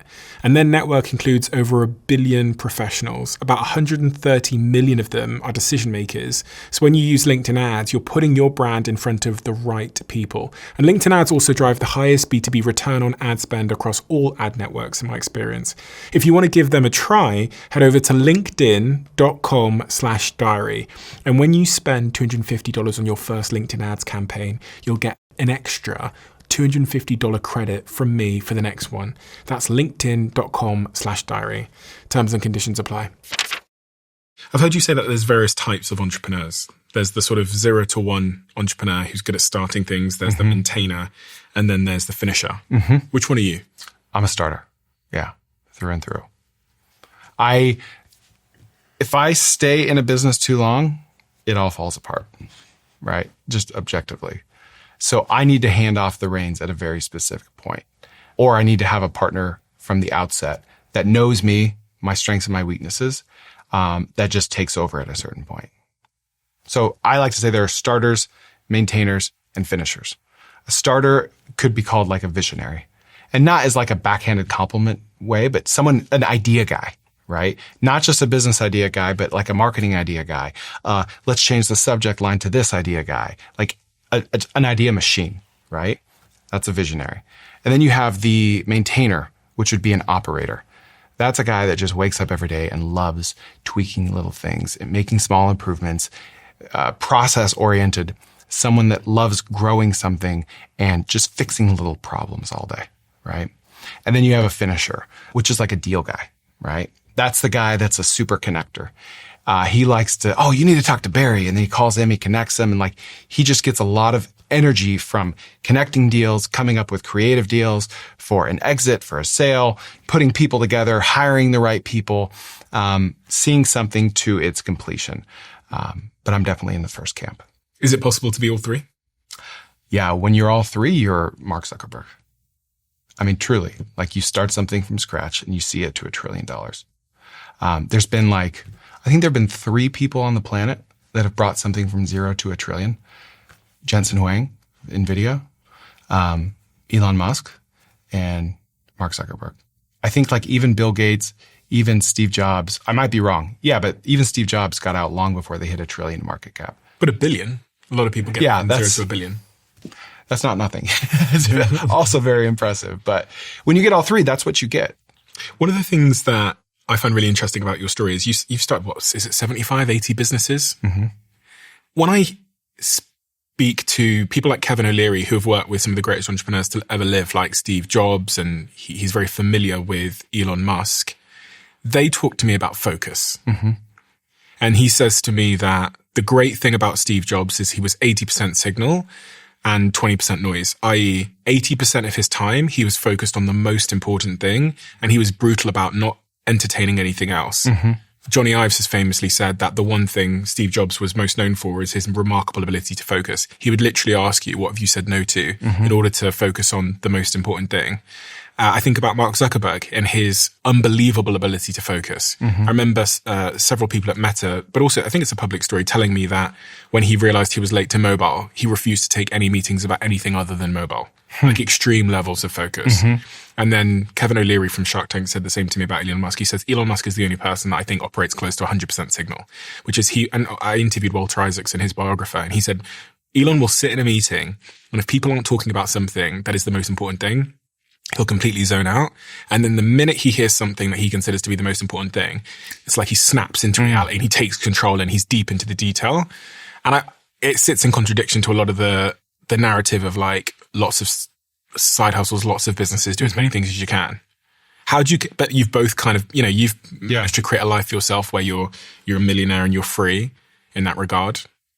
But when I look at the biggest companies in the world, there's this there appears to be obsessive focus. Yeah. I love that question. I think that all else equal, the guy who focuses more is more likely to be a billionaire. But back to momentum, right? The person that keeps and has and maintains momentum and gets energy from what they do, they're more likely to be a millionaire than the average person, right? I genuinely have no desire to be a billionaire. Genuinely. If I get there, cool. But I don't want to leave my kids tens of millions of dollars anyway. I know where I get most of my energy from. Right? I have a lot of surface area for this. I've tried the focus. I've tried having a board. I don't want any of that. Genuinely, I don't, right? So if my life with hyper-focused Chris looks like billion-dollar exits, reporting to a board, being chairman of the board, being CEO, sitting in meetings all day, that's miserable Chris, right? And if I don't want to leave a ton of money to my kids anyway, then why am I making Chris miserable so my fourth great grandkids can be rich instead of just my second great grandkids? Like that's genuinely how I look at it. One of my superpowers is my long-term perspective, right? I think of things on an eternal scale. And if I have to have a miserable life so my kids in year 2300 can still be wealthy, forget that. Like I don't want them to have all that money anyway, So I want to live an awesome life where I'm a good and present father. And to me, that looks like focusing less, not more. What if you focused for the next 10 years? You made it to $1 billion on one thing. Mm-hmm. And then because you've done that, you can take even more sort of experimental bets with higher risk and more enjoyment and more sort of pleasure-centric bets over the next 40, 50, 60 years of the rest of your life. Yeah. I just don't think that juice would be worth the squeeze. I think that those bigger bets that I take will just amount to more meetings and more travel and more time away from my kids. And I don't it might sound controversial. I'm not trying to change the world. I want to help people start businesses and I can do that with my iPhone. And that will change the world, right? But I'm not trying to solve world hunger. I think that's someone else's problem to solve. And so I just want to be a good dad and work on really cool things. And it's been a grind to get here, right? I've had more years with zero income than I've had up years, right? But my up years have more than compensated for my down years. So what you're looking at today is the end result of 17 years of a lot of testing, a very patient wife that was unquestioning and unwavering and extremely loyal, which I could not have done it without. And so there were a lot of periods in my life where I beat myself up over that lack of focus. I went and got my MBA because of my lack of focus. I finished my undergrad because of my lack of focus. Getting a full-time job has never really been off the table until the last 5 or so years. So I've never been unwilling to get a job or to focus. And I probably did it the hard way, honestly. But I'm to the point now where I don't feel the need to focus all on one thing. Did you ever feel guilty because of the situation you put your family or your partner in? Yeah. Oh, more than once. Yeah. More than many times. Give me an example. I spent 18 months working on a project that had no cash flow along the way with the hope of a big payout. And we were making no income, right? And I was focused on this one thing. And that is kind of the downside of focus. Is if you focus on the wrong thing, it can really come back to bite you, right? But to me, this was objectively the right thing. It was showing all the signals it was growing. We had a few rental homes. We had some assets. And I was selling those things so my family could maintain their quality of life, right? So I felt guilty, but I was also insulating them from feeling the pinch that I was feeling in the office, right? And then at the end of that experiment, it all went to zero. I was out money, I was out time, I was out everything, and I felt very guilty. That was one example. But thankfully, we didn't have to sell our house, we didn't have to do anything drastic. And what that looked like at home was Dad was quiet more often than not. Dad was grumpy more often than not. But Dad wasn't really talking freely and openly about the things he was going through because he was trying to, put on a brave face and insulate the family from that. Even when my wife was begging to know more, to get more out of me, if I talk about stressors, then it becomes more stressful to me oftentimes. So I just keep it in. I find the same. I think my partner understands this of me, and I tried to explain to her that I don't like talking about the stress because in this environment, it's actually de-stressing me from not having to explain and conversate about it. Mm-hmm. So, which is a bit of a paradox because then they don't really understand. Yeah. And if they don't understand, they might misunderstand. Mm-hmm. Misunderstandings might lead to arguments, and the arguments create stress, and then you're going to tell them in some sort of argument what's going on. Yeah. I've lived that for sure. I don't know how to navigate that, but it's definitely true that me going through something in work and then having to come home and go through it for another hour to someone else and stress them out potentially.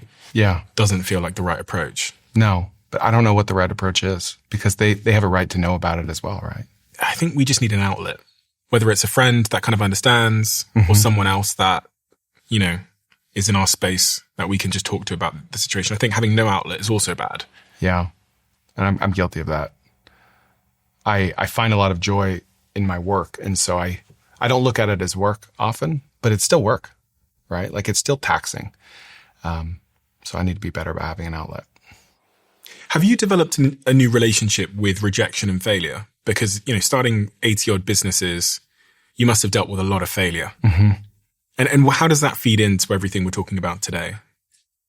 Oh man, I don't know where I'd be without rejection and failure. I'm not good at sales.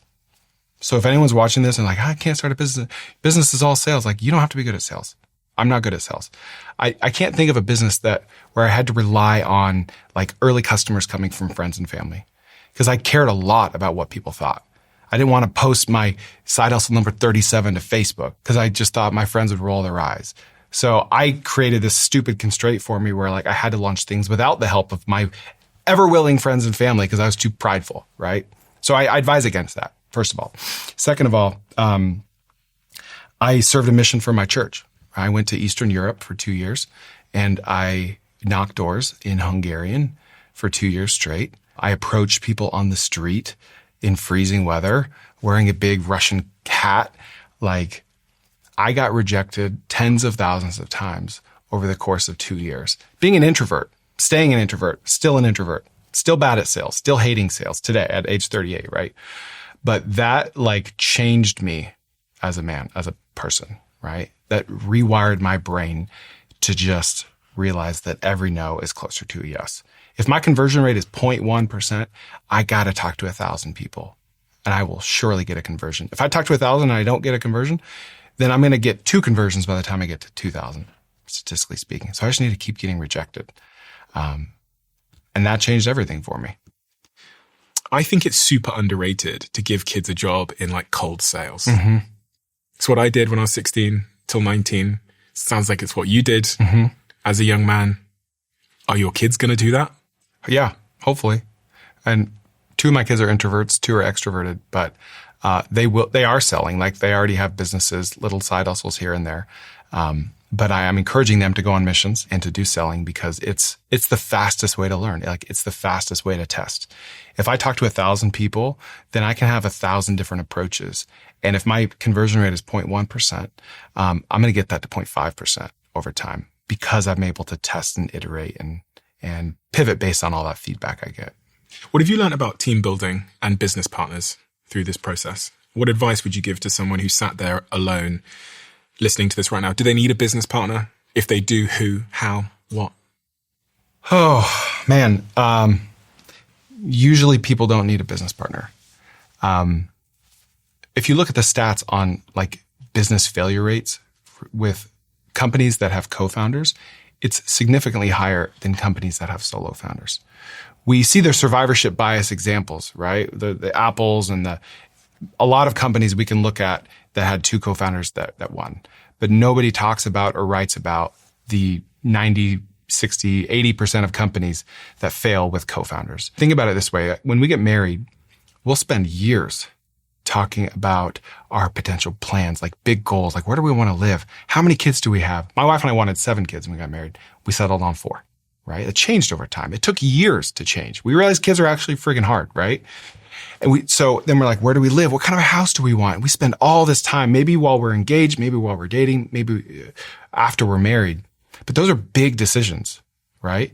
But when we choose a business partner, we go get avocado toast together and we're like, 50-50, cool, sounds good. Let's do this. You know, I'll get the docs signed.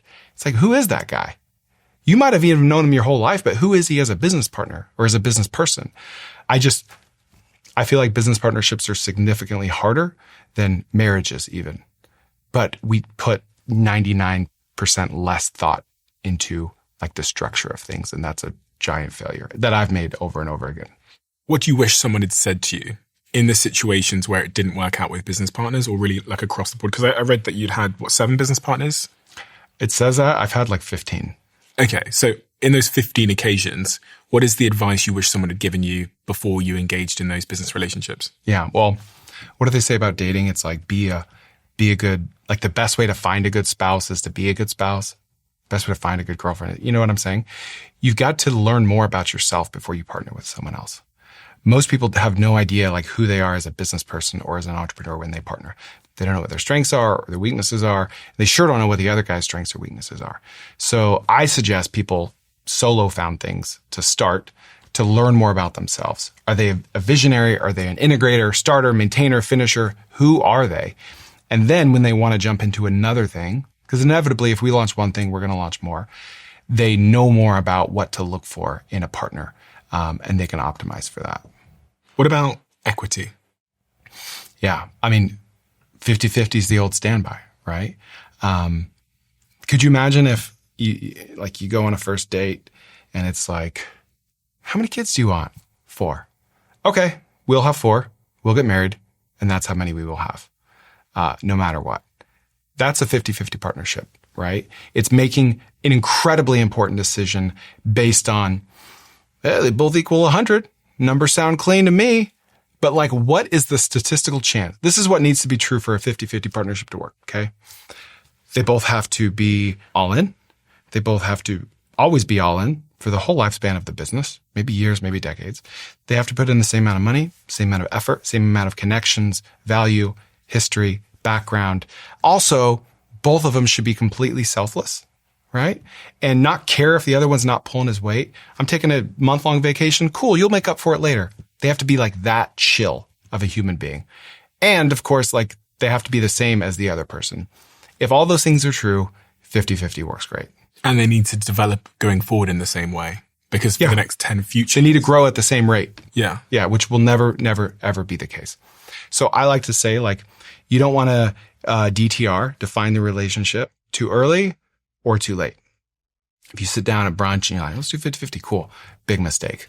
If you're 2 years down the line and you've got all this revenue and customers and you're like, all right, we should probably formalize this. Too late. Because like that only works if the business just stays at like a steady state forever, which it won't. It's going to go up or it's going to go down, right? And like things get really ugly when either one of those two scenarios happen. So the sweet spot in my experience is, listen, this is how this conversation would work. We're going to partner together. Mm-hmm. Hey, I think you're going to be great for this business because you have a sales background. You're great at sales. You have a lot of contacts in the industry. I don't have any of that. I don't even like sales. I don't know anything about sales, but I'm an amazing engineer. Like I know I can build this thing. You've seen me build other websites, other apps in the past. I already have like a wireframe in mind. Like we're going to be great for this, right? So let's just do this. I don't know how this is going to go. I don't know how much time you have. We both have full-time jobs. Why don't we just get to $10,000 in revenue? Let's get product market fit. Let's get some good traction. Maybe we'll get like, you really have to set a defined metric around it. Not like, let's see how this goes in 30 days, but something like a revenue number of customers or something. At that point, let's sit down. Let's just like put it in the calendar today and let's have a conversation about what our equity looks like. Because almost every time they're going to be remote, just based on the world we live in, or one person will put in more money, or one person has more experience. And all those things are relevant, but because you're going to get resentment. 100%. And you're probably not going to talk about that resentment. And it's only going to get worse. It'll only get worse if, things either go up or down. So they will always get worse. But it's hard to define because one person might have 30 years of industry experience and contacts and expertise, and he can make one phone call that changes everything. And the other person might be 18 years old and just a hustler and willing to put in 80 hours a week. So is the level of value the same if the level of hours put into the business not the same? It's hard. Like it's really hard to say, hey, my one phone call made us tens of millions of dollars, but you've done all the work. You're the operator. So we should be 50-50. They're both going to take issue with that. The only instance, I was thinking about all the business partnerships that I'm aware of. So companies I've invested in, there's about 60 or 70 companies I've invested in, and then businesses I've started myself. And the one time I've seen it work to split equally, the two people had known each other for a long, long time, and they were both late in their career. So they're like, when we think about rate of development and potential, not only did they have a strong relationship, they'd known each other a long time, they'd worked together for more than 5 years together, and they're sort of later in a more mature phase of their career where, like the kid situation's figured itself out, they're going to have kids or not. And there hasn't been some of the big life disruptors that sometimes can come along and change things. And then I can think of another example where two people knew each other. They were very, very young. They'd worked together before. The contract went in 50-50, although it was never really equal. And then their rate of growth changed wildly, where one person really just became a superstar. And they look back at the contract and it was 50-50. And I remember being privy to the conversation where that person turned around to their business partner and was like, this is not fair. Yeah. This company without me goes to zero. Without you, it keeps growing. Yeah. And there was an adjustment made to the equity at that point, which is hard to do because of tax reasons and stuff. Yeah. The one thing I will say about a 50-50 and going in with someone that you've known for a long time or going in with your best friend, that can be really freaking fun. It can just be the most enjoyable life ever. So it's just very high risk and very high reward. And if you can make it work, oftentimes the biggest and the best and the most well-ran companies you see were 50-50 partners that knew each other for a long time for that reason. But the rate of failure is higher than average. So in these 3 suitcases in front of me, I have different amounts of money. And all I want you to do is to let me know, if I was giving you this amount of money, what business you would start. Okay. So the first one has $500. Yeah. Awesome. So most people would look at this and think, what am I going to do with $500? It's a lot of money, right? In the age of today with 30-day free trials and a lot of Silicon Valley funded companies willing to give you a lot of money to test your product, this goes a long way. So the first thing that comes to mind is probably my favorite business idea of all right now. Thankfully, you can start it with even less than this. And that would be a business that helps implement AI into small businesses, small to medium-sized businesses. So some facts for you. There's 400 million small businesses on the planet. They've surveyed some of these business owners, and 77% of them have admitted that AI would be transformational to their business. Right? They need AI. It's not a fad. It's not going away. 5% of them have claimed they're using AI in a meaningful way, right? And define that as you will. So basically we have this knowledge gap, right? We know it's like a business cognitive dissonance, if you will. We know we need to do something and we're not doing it. Doesn't matter how easy the tools are. Doesn't matter how much you can create a new website or an app with one prompt. They need someone to do it, right? I know how to vacuum my floor. I know how to clean my house. I still would rather just pay someone to do it. Okay. And so with a fifth of the money, call it $100, I would start learning some vibe coding tools. Replit, Lindy, there's a ton of them out there. What is vibe coding for anyone that doesn't? Vibe coding is the non-technical person, the non-coder such as myself, using their natural language to just say, hey, build me an app that manages customers for dog trainers. You'll have an app, right? Is it fully functional? Is it workable yet? Not quite, but 10 to 20 more prompts and you're good to go. And for anyone that doesn't know, I would suggest, I'm an investor in both Lovable and Replit, so disclaimer, but I would recommend going on Replit or Lovable and typing in any website ID you have, just to have that sort of eureka moment of watching it be made in front of you. I think that eureka moment is the moment your mind expands to the possibilities that are currently right in front of all of us. Yes. We think of building websites or apps as exclusive to those that have spent 5 years learning to code. Mm-hmm. That has now changed. Yeah. We can all do it. Yeah. And everyone should, like you said, one prompt, develop an app. Oh, what do I prompt? What do I build? Ask ChatGPT what to build. Copy paste one of those. Ask ChatGPT to prompt it. Take it over to Replit or Lovable, paste it, and see what it builds. So I would use this as my education. And also to build a website, right? CHRISAIautomations.com, whatever, anything. And then I would take the rest of the money and I would put it into ads, right? Preferably meta ads, Facebook ads. And I would target local businesses. Even though this is a global thing, if I live in Omaha, Nebraska, I could sell this to people in Tokyo. Doesn't matter. I'm going to put a radius around Omaha and my ads are going to say, I'm Chris and I can help put AI into your business. I'm going to use 5th grade words. I'm not going to use LLM. I'm not even going to say ChatGPT. I'm just going to say, I will make your business more money or save your business money with AI. It's just a service business. And then I'll get on discovery calls with these business owners and I'll just start peppering them with questions about their business. And over time, I'm going to learn based on their answers what their problems are, what they're struggling with. Is it hiring? Is it payroll? Is it sales? Usually it's going to be sales, right? And then I'm going to take this money over here, this $100, and go back to those apps and start building solutions for them for free, just to kind of implement myself as an expert. And what are you going to charge them? I'm going to charge them between $500 and $5,000 upfront one time to implement it. And then I'm going to charge them 20% of that amount on an ongoing basis to maintain it and fix it as it breaks.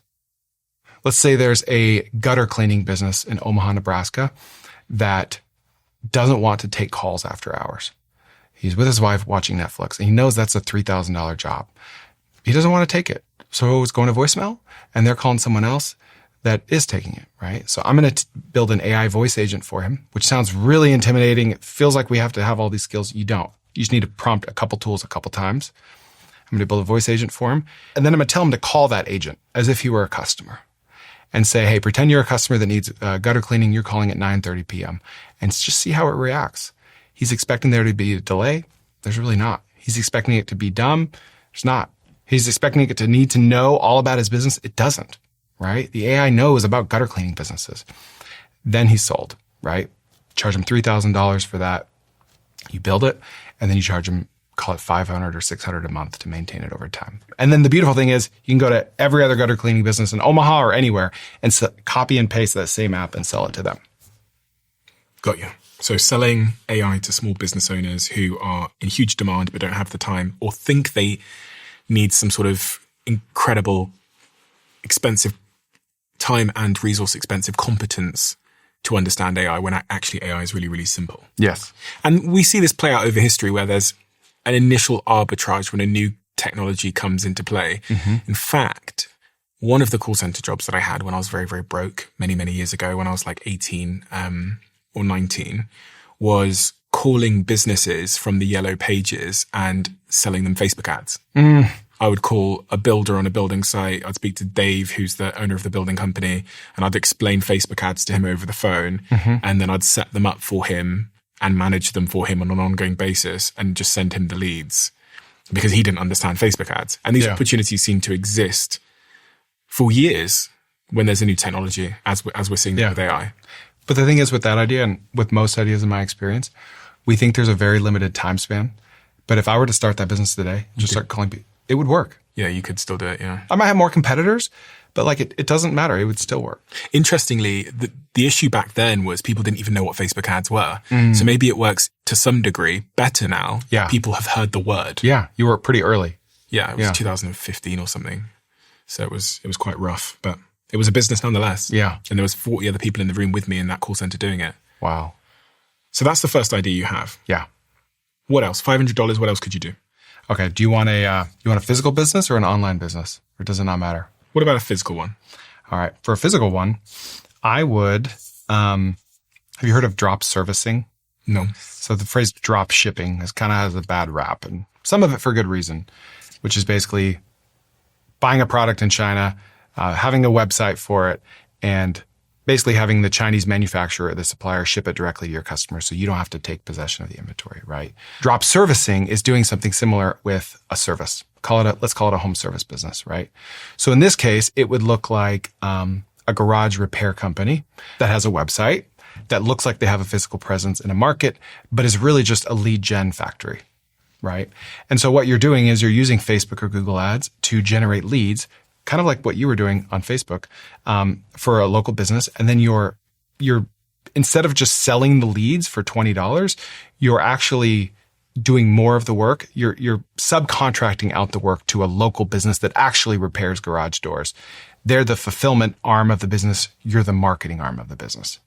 So in essence, you have a garage repair business without actually having one. Like you don't know anything about garage doors. You've never been on site. You're just drop servicing. You're sending all the work to a local company to do it. So a car repair company, I put up a car repair website. I use Facebook ads to drive people towards it. When they click to buy my car repair, I call a local car repair person and say, hey, I've got a customer here for you. Can you take them? I book the customer in. Mm-hmm. They handle the car repair. I take the payment and pay the garage. Yep. Great question. So let's just say in your example, an oil change at Bob's car repair that doesn't have a website is $40, which is a great price. Your website is clean. It's nice. They can pay with a few clicks and it's $80, right? So you call Bob one day and say, hey, congratulations. I have a lead. And I don't have a lead. I have a customer. I want to send you $40. Her name's Mary. She's going to be coming in. She has a Sequoia. She needs an oil change, right? And so Mary just interacts with you. She's trusting you with the money. You don't have to trust Bob with the money. You just send Bob the money. You make even more margin than Bob makes, right? It's a higher price service, but what you're charging for is the better UI, the better user experience, and having a cleaner checkout method. And is there particular types of businesses you would target with that approach? Are you targeting ones that have a shitty customer experience, bad website, etc.? In the home services, like take your pick. They pretty much all do, right? There are some more established industries like roofing that don't have those issues because they have higher margins, so they can afford better websites, but they pretty much all have a bad experience. Any others at that $500 level that stand out to you? Yeah, I love directory websites. What's that? So Travelocity is a directory website. Yelp is a directory website. It's a website with a list of things that helps people find answers to their questions more easily. So another example of a website could be like Wisconsin icesuppliers.com. I don't know if that's a website, right? Where if I need to go buy ice for my party, I'm going to Google ice near me. Some categories are so niche or so unevenly distributed that Google Maps is not a good solution for it, right? So you're directed to these random directory websites that are just lists of other businesses. And what people are doing is they're proactively creating their own directories by scraping, let's say, every dog park in Seattle, Washington, and putting them on a website. And then they don't even drive traffic to it. There's no paid ads. They just wait for Google and for SEO to do its trick. And it's very much an 80-20 rule. You could kind of build the architecture for a directory website with Replit or Lovable, and then you just copy and paste it, right, in different markets. So the play here is to have dozens of directory websites, and some of them make $0 a month, some make a few hundred, some make a few thousand, but it's very passive. It's like one of those rare things that's passive, yet also doesn't need a ton of money to get started. Where's the money coming from? Where's the revenue? Great question. You can either do like display ads. What's a display ad? Just a banner ad on a website. And are you having to go and sell that ad to someone that wants to buy it? You would just take Google's like ad network and just put it on your website, so you don't have to do anything.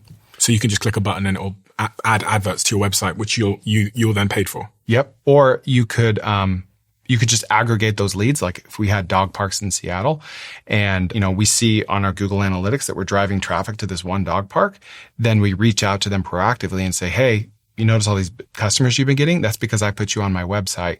Would you like to pay $300 a year or a month or whatever for priority placement, right? So I like to call this permissionless marketing. You're just proactively adding these businesses to a website. They have nothing to lose. You have nothing to lose. And then once you see traffic, then you reach out to them and say, hey, I've been bringing you more business. Would you like to start paying for that?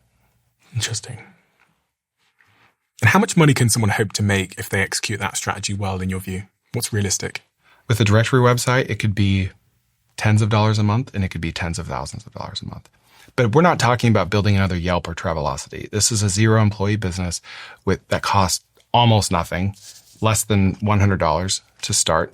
But it's just a numbers game. You're not really going to know what directory really hits until months have passed and until you have a lot of surface area for these experiments. I hear a lot of people talking about vending machines online. And I've always been really curious about that. People say you can make money from vending machines. Yeah. Could you do that with $500? Absolutely. So if we were doing another physical business, I would go to Facebook Marketplace and I would find an existing vending machine for $300 to $400, right? That could be a snack or a drink vending machine. Oftentimes the expensive part of a vending machine is the credit card reader. It can often cost more or as much as the whole machine itself. And then I would use $100 to stock the machine with Costco. Costco or Sam's Club is where all of these operators buy their snacks, believe it or not. And then I just need one business owner to give me a chance. to allow me to put the vending machine in his lobby. Let's say it's a car repair business. I can say, hey, I'll pay you $100 a month, or hey, I'll split the revenue with you. I'll give you 30% of the revenue. And then once I have one, that's the hardest part. Now you have a track record. Now you can say, hey, Bob's Auto Repair makes $700 a month passively because he let me put this vending machine there. This is a business that can be passive if you have an employee to restock it. That is the active part of the business, is the restocking and the selling of new locations. But if you have an ATM, then that becomes even easier because you can outsource all of the restocking to a cash management company. How much money could one person hope to make from a vending machine business? And have you ever ran this business yourself? I have. I've actually been in a different part of the vertical. I've sold vending machines. I posted a video to Instagram that got tens of millions of views, and we started just importing those vending machines that I was talking about in the video and then selling them to entrepreneurs. But the level of revenue is, it's as much as you want to scale it. I have a friend in San Diego that makes 7 figures a year on vending machines, just snacks and drinks. Is there an art to good vending machine placement or the right things to sell in the vending machine or anything else? Yeah, it's funny that you asked that because he said, I'm in San Diego, people are health conscious here, and he tested all these healthy concepts and they all failed. Like people want Doritos and Coke and Diet Coke, right? So that's all they have now. That's where the demand is. But the biggest needle mover on this is the location. And it's a matter of testing, back to testing, right? Testing what types of locations. He landed on apartment complexes, like apartment lobbies. He tried auto repair shops and they just weren't high volume. But it's the type of business, kind of like directories, where if you have 100 vending machines, you're going to have 20 of them that make $3,000 a month each. And then you're going to have 80 of them that make $400 a month each. But once you find out what types of locations are the most profitable, then you just start directly reaching out to those types of locations. I've just finished writing my third book. I haven't firmed up the title yet, but I have started mocking up some different designs, and I've been doing this with Adobe Express, which is one of our sponsors. What I love about Adobe Express is that it makes it so easy for me to obsess over the tiniest details, the typography, the font, the color, the text placement, the stuff that might sound petty to most people, but actually compounds to create something that stands out, something that's one better than the rest. And designing my cover art has reminded me of how many creative things I've learned over the year, but it's also reminded me that there are so many creative minds around me that are also sitting on their own secrets. So I've created the One Better Guide in Adobe Express to bring those tips to you. And in it, you'll find principles from the very, very best in their industry turned into quick and easy practices for you to apply. So you can train yourself to create exactly like the best performing teams in the world do. Just head over to adobe.ly/onebetter to download Adobe Express now. And make sure you visit the Learn tab to discover how you can become one better than the rest. Every once in a while you come across a product that has such a huge impact on your life that you'd probably describe it as a game changer. And I would say for about 35 to 40% of my team, they would currently describe this product that I have in front of me called Ketone IQ, which you can get at ketone.com. as a game changer. But the reason I became a co-owner of this company and the reason why they now are a sponsor of this podcast is because one day when I came to work, there was a box of this stuff sat on my desk. I had no idea what it was. Lily in my team says that this company have been in touch. So I went upstairs, tried it, and quite frankly, the rest is history. In terms of my focus, my energy levels, how I feel, how I work, how productive I am, game changer. So if you want to give it a try, visit ketone.com/Stephen for 30% off. You'll also get a free gift with your second shipment. And now you can find Ketone IQ at Target stores across the United States, where your first shot is completely free of charge. So I have another box here. This box has slightly more money in, double. Okay. $1,000. What would you do with $1,000? All right. So for whatever reason, when I see $1,000, I think about the wedding rental business. Do you know anything about that? No. So believe it or not, weddings are increasing in popularity. People are getting married outside more than ever. I think like 75% of weddings are outside now, which is increasing every year. And that increases the market for these random one-off rentals, right? I read an article on Reddit about a guy that built a wedding arch from his garage with some 2x4s, some lumber. I think he spent like $200 or $300 to build it. And he rents it out to weddings for like $1,000 per wedding. And it's just a piece of wood for the couples to stand under as they say, I do, right? And so he works with event organizers or wedding organizers to continually rent it to the wedding organizer. Exactly. He doesn't go through the brides. He goes through the wedding planners because surface area, they're touching all kinds of weddings on a regular basis. To find these wedding planners, you go to The Knot, you go to Zola, Wedding Wire, you scrape them, and all of their phone numbers and emails and names and businesses are on the website for everyone to see. And you just start reaching out. And one contact could be one wedding a week. So that could be started. That could be in the $500 box, right? Mm-hmm. You could spend $300 on supplies. You could spend $100 on scraping all the emails quite cheaply. And then you could spend $100 on gas. And then, or let's say another $100 on renting a truck and trailer from Home Depot. Say you have a car. Say you don't have a car, right? You've got $400 left over to go to a nice meal or or for Facebook ads. So photo walls are very popular. Charcuterie carts, where wedding patrons can make their own charcuterie board. You can do like custom pizzas at weddings. You could do wedding arches. There's a lot of different opportunities there.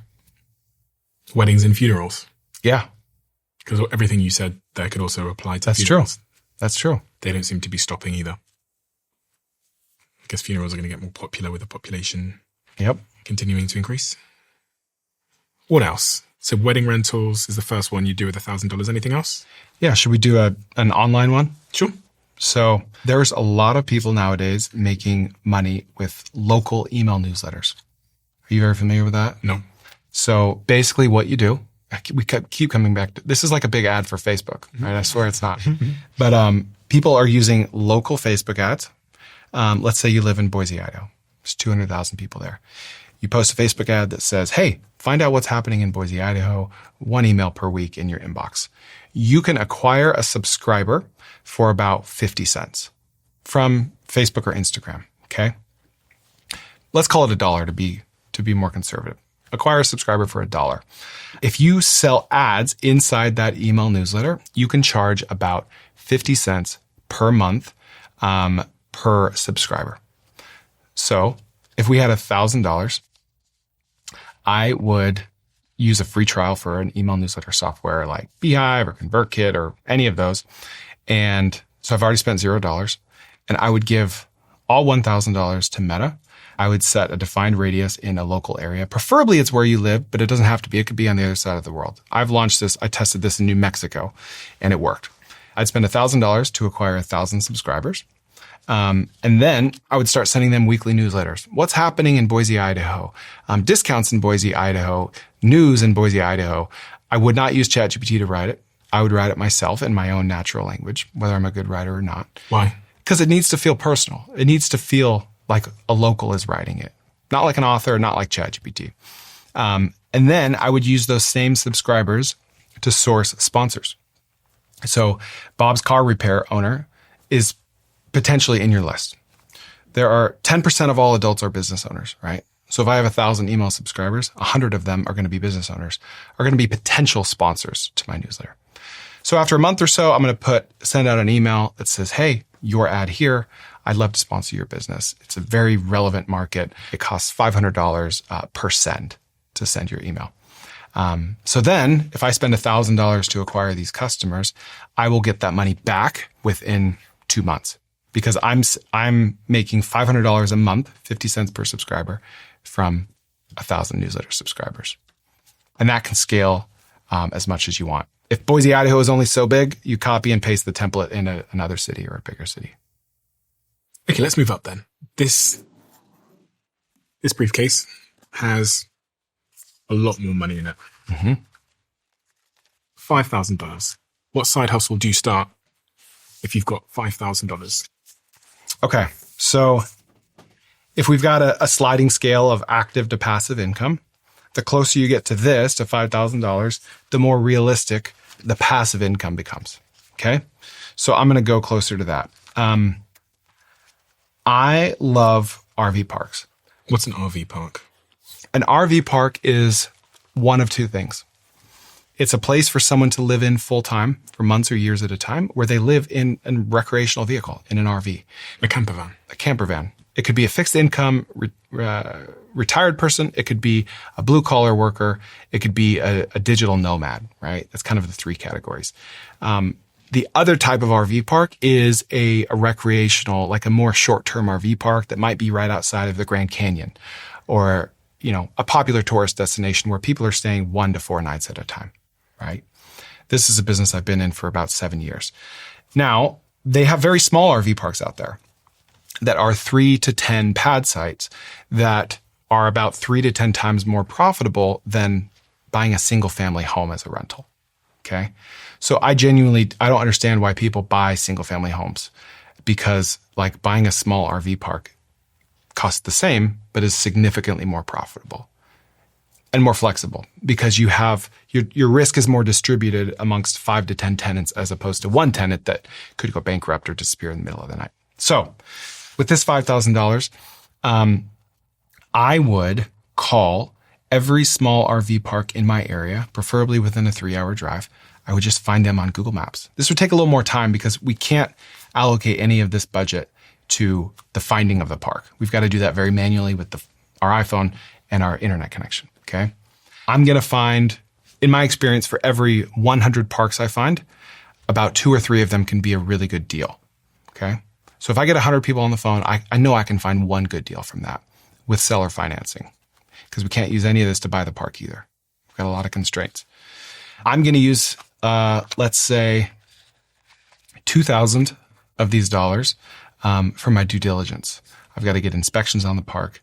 I've got to get a title policy on the park to make sure it's not a scam, to make sure that the owner who says they own it actually owns it. And then with the remainder of the money, I need some operating capital. I need to be able to pay the power bill, to maybe trim some trees, to get the park looking nice on day one. And then to actually buy the park, I need to set up creative financing with the seller. And the best way you can do that is by building a relationship with the seller, building some trust with them, showing them that you're going to take good care of the park. Now, the unit economics on this, let's say you buy a park for $200,000.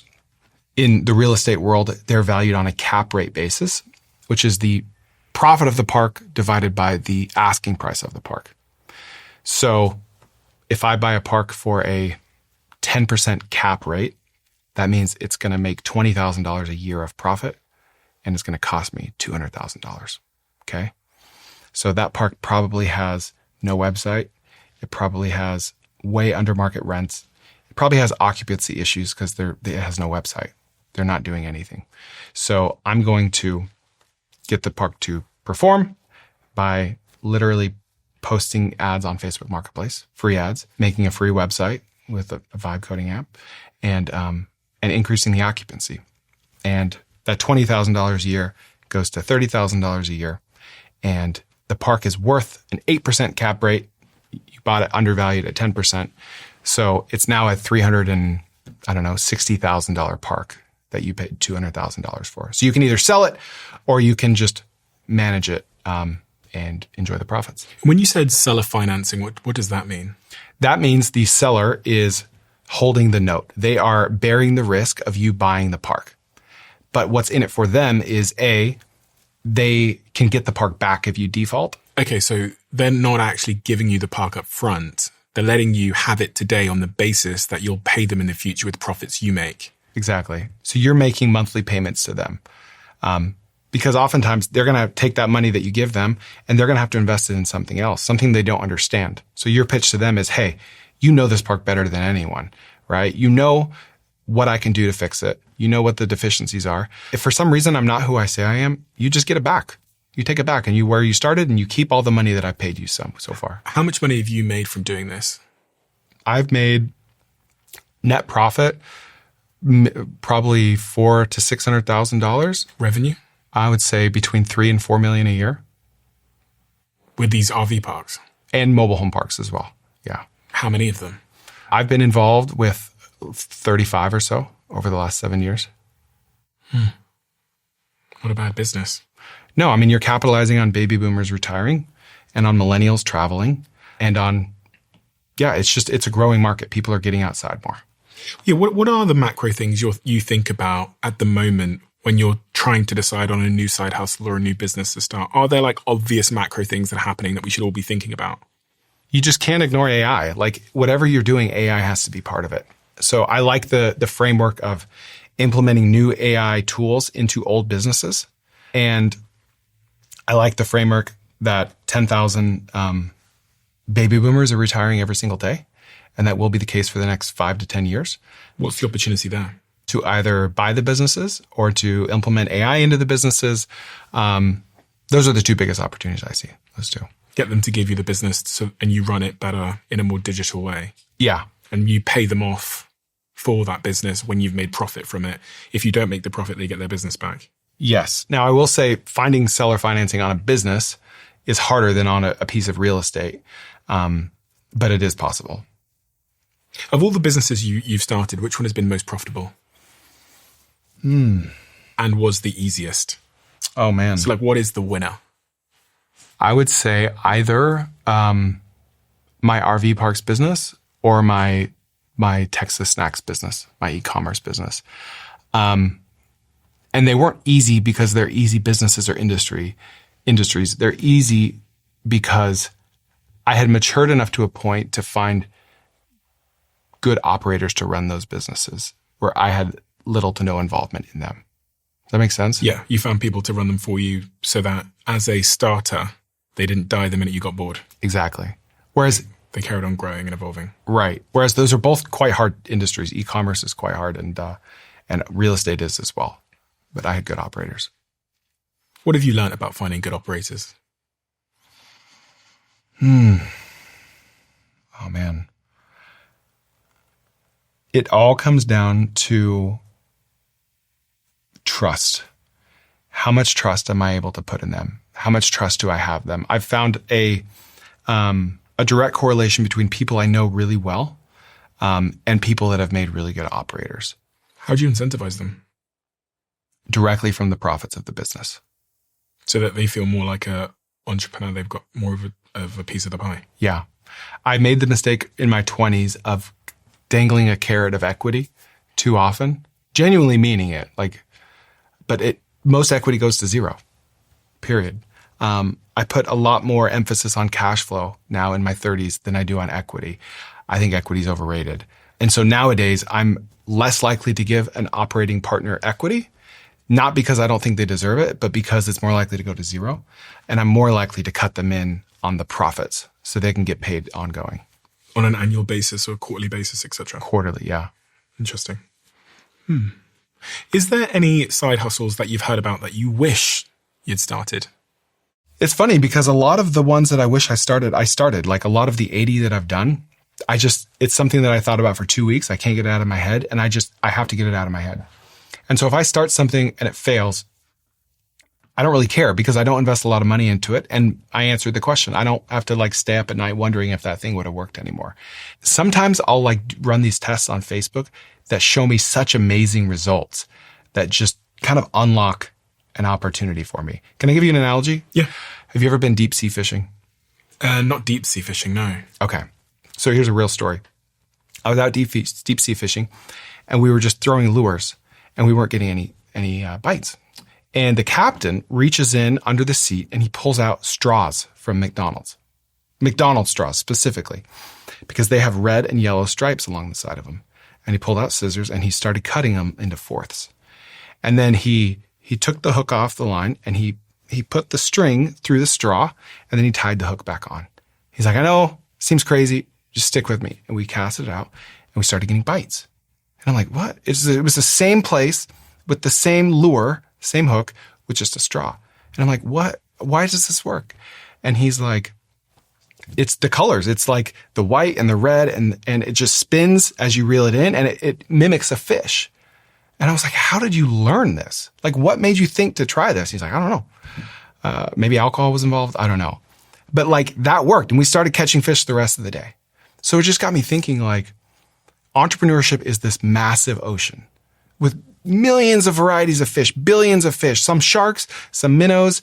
And so many of us go out there and we cast a few times and we just go back home. We're like, entrepreneurship doesn't work.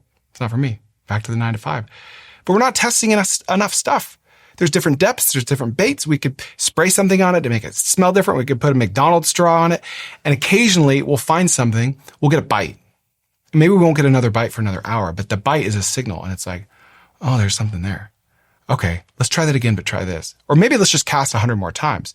And then you get a fish. And then you get a bigger fish. And like the more you're out there, not just focusing on one type of fishing, but increasing your surface area and trying all kinds of different things, the more you learn. Like the more you test, and like now you have a bunch of sharks in the boat, and you have this and you have this and you have all these options at your disposal. We're eating shark tonight. We're eating grouper. We're eating snapper. You have this amazing life that's dynamic and full of color, and all these other awesome things are coming into play because you stayed out there and you didn't just do one thing. You tried all these other things. So that's how I look at business. Like I'm out there on the ocean testing other things. And even if I don't catch anything, it's fun. And I think other people should try that too.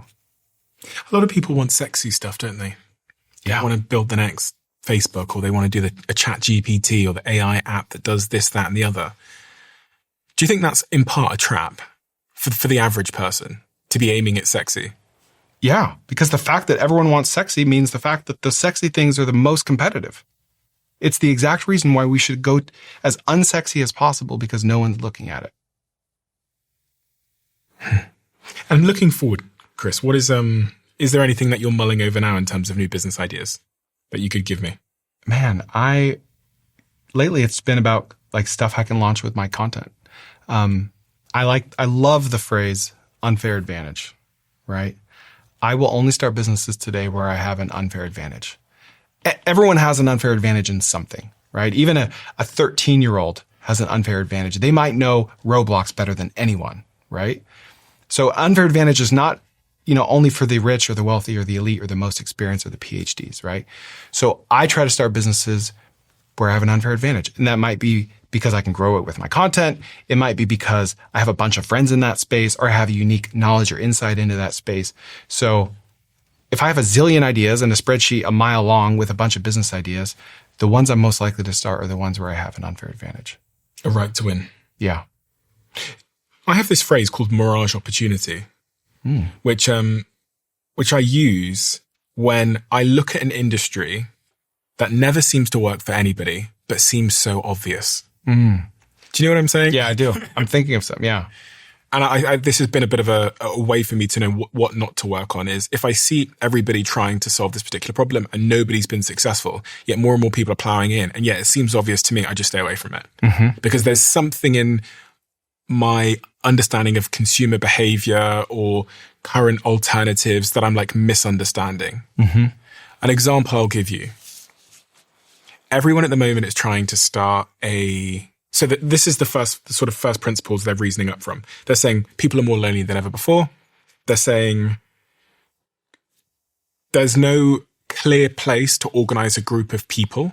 WhatsApp has its limitations, its restrictions, doesn't have the feature set one would like. Facebook groups aren't working for a certain generation of people anymore, for sort of Gen Zs and younger generations, millennials. So what I'm going to do is I'm going to make an app for groups.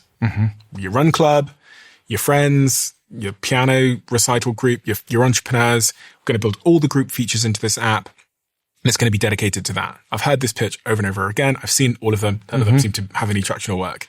It's a mirage. Something fundamental about your assumptions is off. Yeah. When I said mirage opportunities, did you think of anything in particular? I stay away. Just to say, I stay away from businesses where I don't know why it's not working, but clearly it's not working. Yeah. I think of banking or healthcare, right? Like banking is terrible. Like look at the UI at Bank of America. It's like, it's probably like that for a reason, right? Or like Amazon's UI is terrible. It's like, what is it? It's like, they probably know why it looks like that, right? I assume they're smarter than I am. One idea that I thought of is like everyone hates typing in their password a zillion times a day. So you have like these password managers, but I've seen a dozen companies that are like going to fix the password, right? Some like replacement to a password, and they've all failed.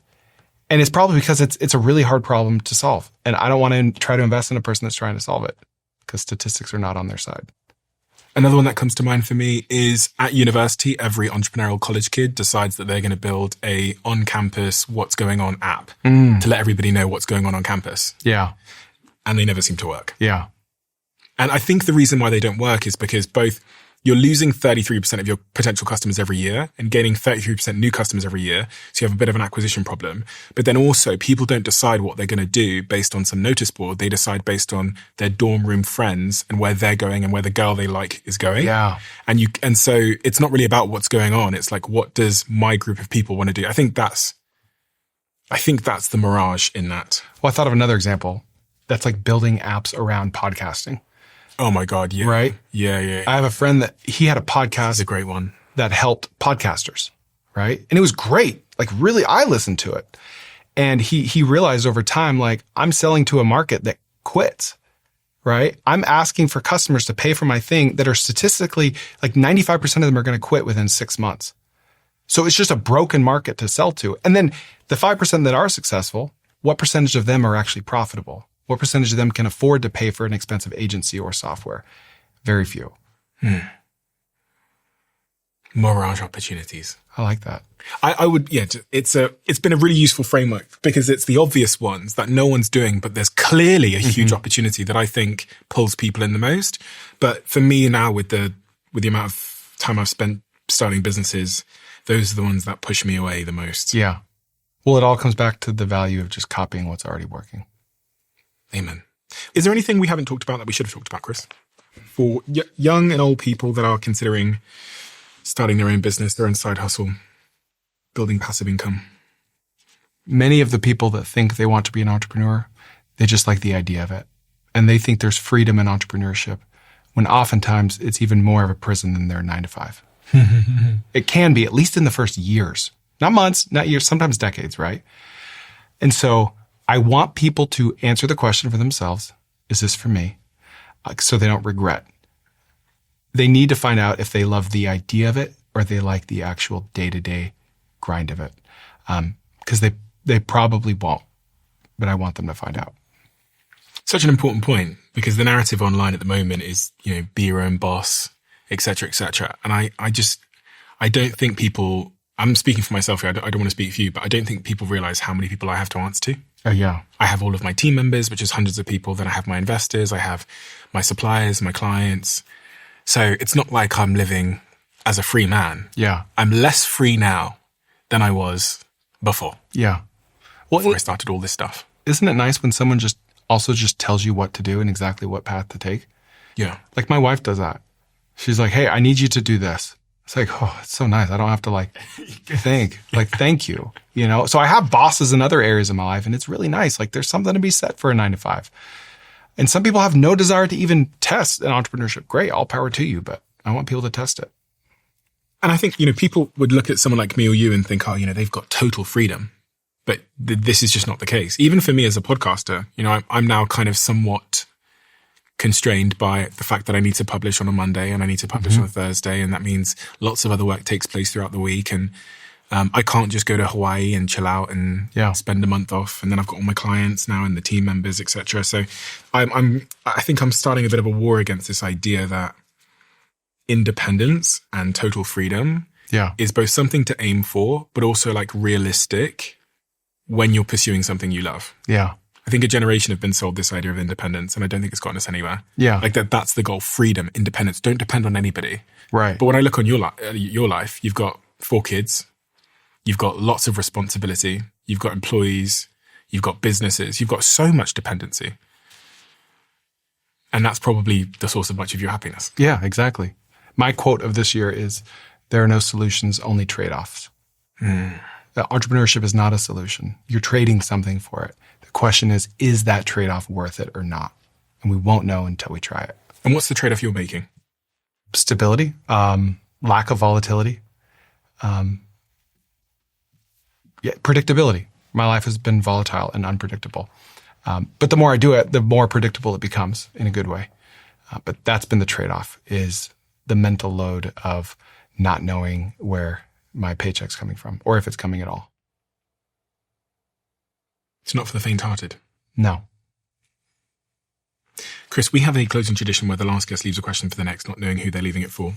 And the question left for you, I love this question for obvious reasons, is during your interview with Stephen today, what is one thing he did that you genuinely appreciated?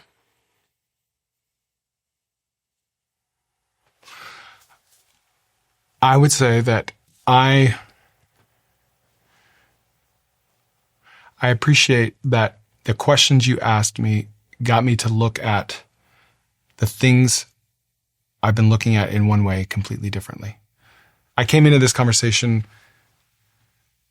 looking at things in a specific way, in ways that I always have, but your questions got me to approach it from a different angle, that made me learn something more about my own story, if you will.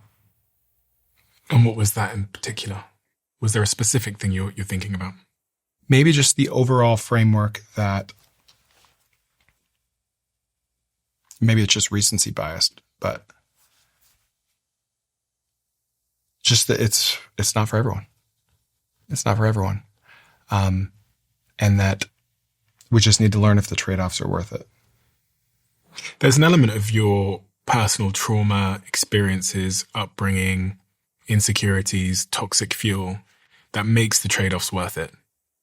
That makes you in some respect unreasonable, unrealistic, willing to take the risk. And we don't talk about that enough because we're not able to go into people's trauma and the nuance of their life in childhood and what their dad said to them and how they were bullied, to be able to transmit into their mind to figure that out for themselves. But I think probably is in both your life and my life. I mean, we both, I think, have ADHD to some degree, and we have a brain wired in a certain way. So it can seem like we're making a choice, but it often doesn't feel like that for me. It doesn't feel like I'm making a choice. It feels like there is no other choice. Yeah. In the same way that one might make a choice to get a 9-to-5 job. I think for me that would be a terrible thing. Yeah. And vice versa, probably. Yeah. Well, what you just said just brought up a memory. I don't know if it's relevant to this or not, but you said ADHD. When I was in undergrad, I got tested for ADHD. And the psychiatrist said, it was a big report. I'm summarizing it to the only sentence that I remember. But she said that I just had delusions of grandeur, right? It wasn't like an official diagnosis. It was one line in like an 8-page document. But I saw that just bounce off the page and I was like, how do you know that's a delusion, right? It's only a delusion if enough time has passed so we could look back and say, yeah, he was wrong. He was way off base. By delusions of grandeur, what does she mean? She means I had unrealistic expectations about how my life would turn out. And that was causing strife in my personal relationships. And I thought it was wrong. I still think it was wrong. But it put a chip on my shoulder. It planted a seed that I never forgot. I have that printed. It's in my drawer at work. What does it say? I just have literally the report that she gave me back in 2009. It's highlighted and drawn up in my drawer at work. And I just look at it sometimes for motivation because what is a delusion of grandeur? I have plans of grandeur. This is a plan. And so I think about her sometimes. She probably has no idea who I am. She probably forgot all about me. But if people want to learn more, where's the best place they should go to check your work out? You've got your podcast on YouTube. It's not necessarily a podcast in the same way that this is a podcast. It's much more sort of practical and specific around specific subject matters. So I highly recommend people go check that out. I'm going to link it below and put it on the screen. But where else? Where's a good place to get in touch with you or to consume your work? Probably tkopod.com. As in tkopod.com. The Koerner Office. It's just my main website. And people can sign up here for your newsletter? My newsletter, yep. Mailing list. 1 email per week. What do you send out? A very tactical guide on how to start X, Y, or Z business. And I ask my audience what they want to learn about. So they tell me, and then I dive deep and then break it all down for them. I'll link that as well below for anyone that's interested. What is the most popular, most frequent request you get through that website? On business ideas to talk about? Yeah. Probably the AI agency, the AI implementation agency idea that I talked about. And what is the most viral video you've ever made? Oh man, that was about this Chinese street vendor that sold ice cream.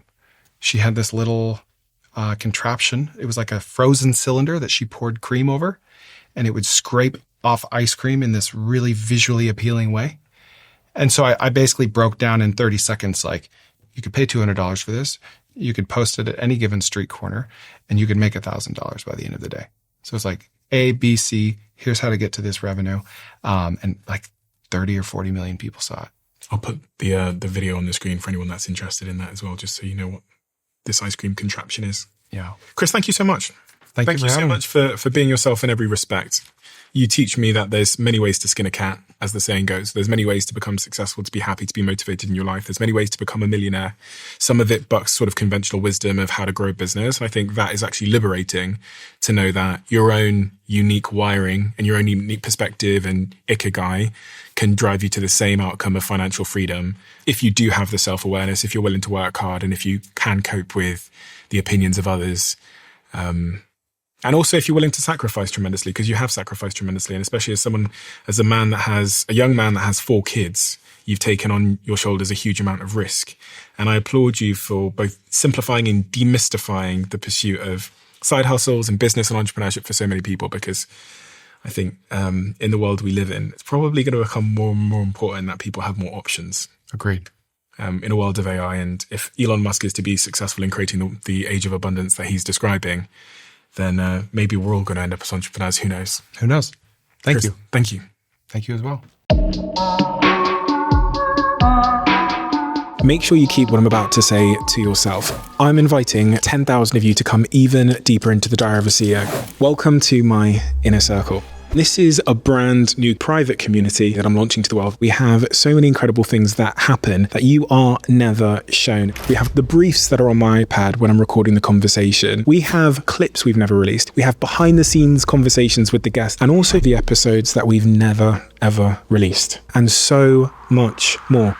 In the circle, you'll have direct access to me. You can tell us what you want this show to be, who you want us to interview, and the types of conversations you would love us to have. But remember, for now, we're only inviting the first 10,000 people that join before it closes. So if you want to join our private closed community, head to the link in the description below or go to doaccircle.com.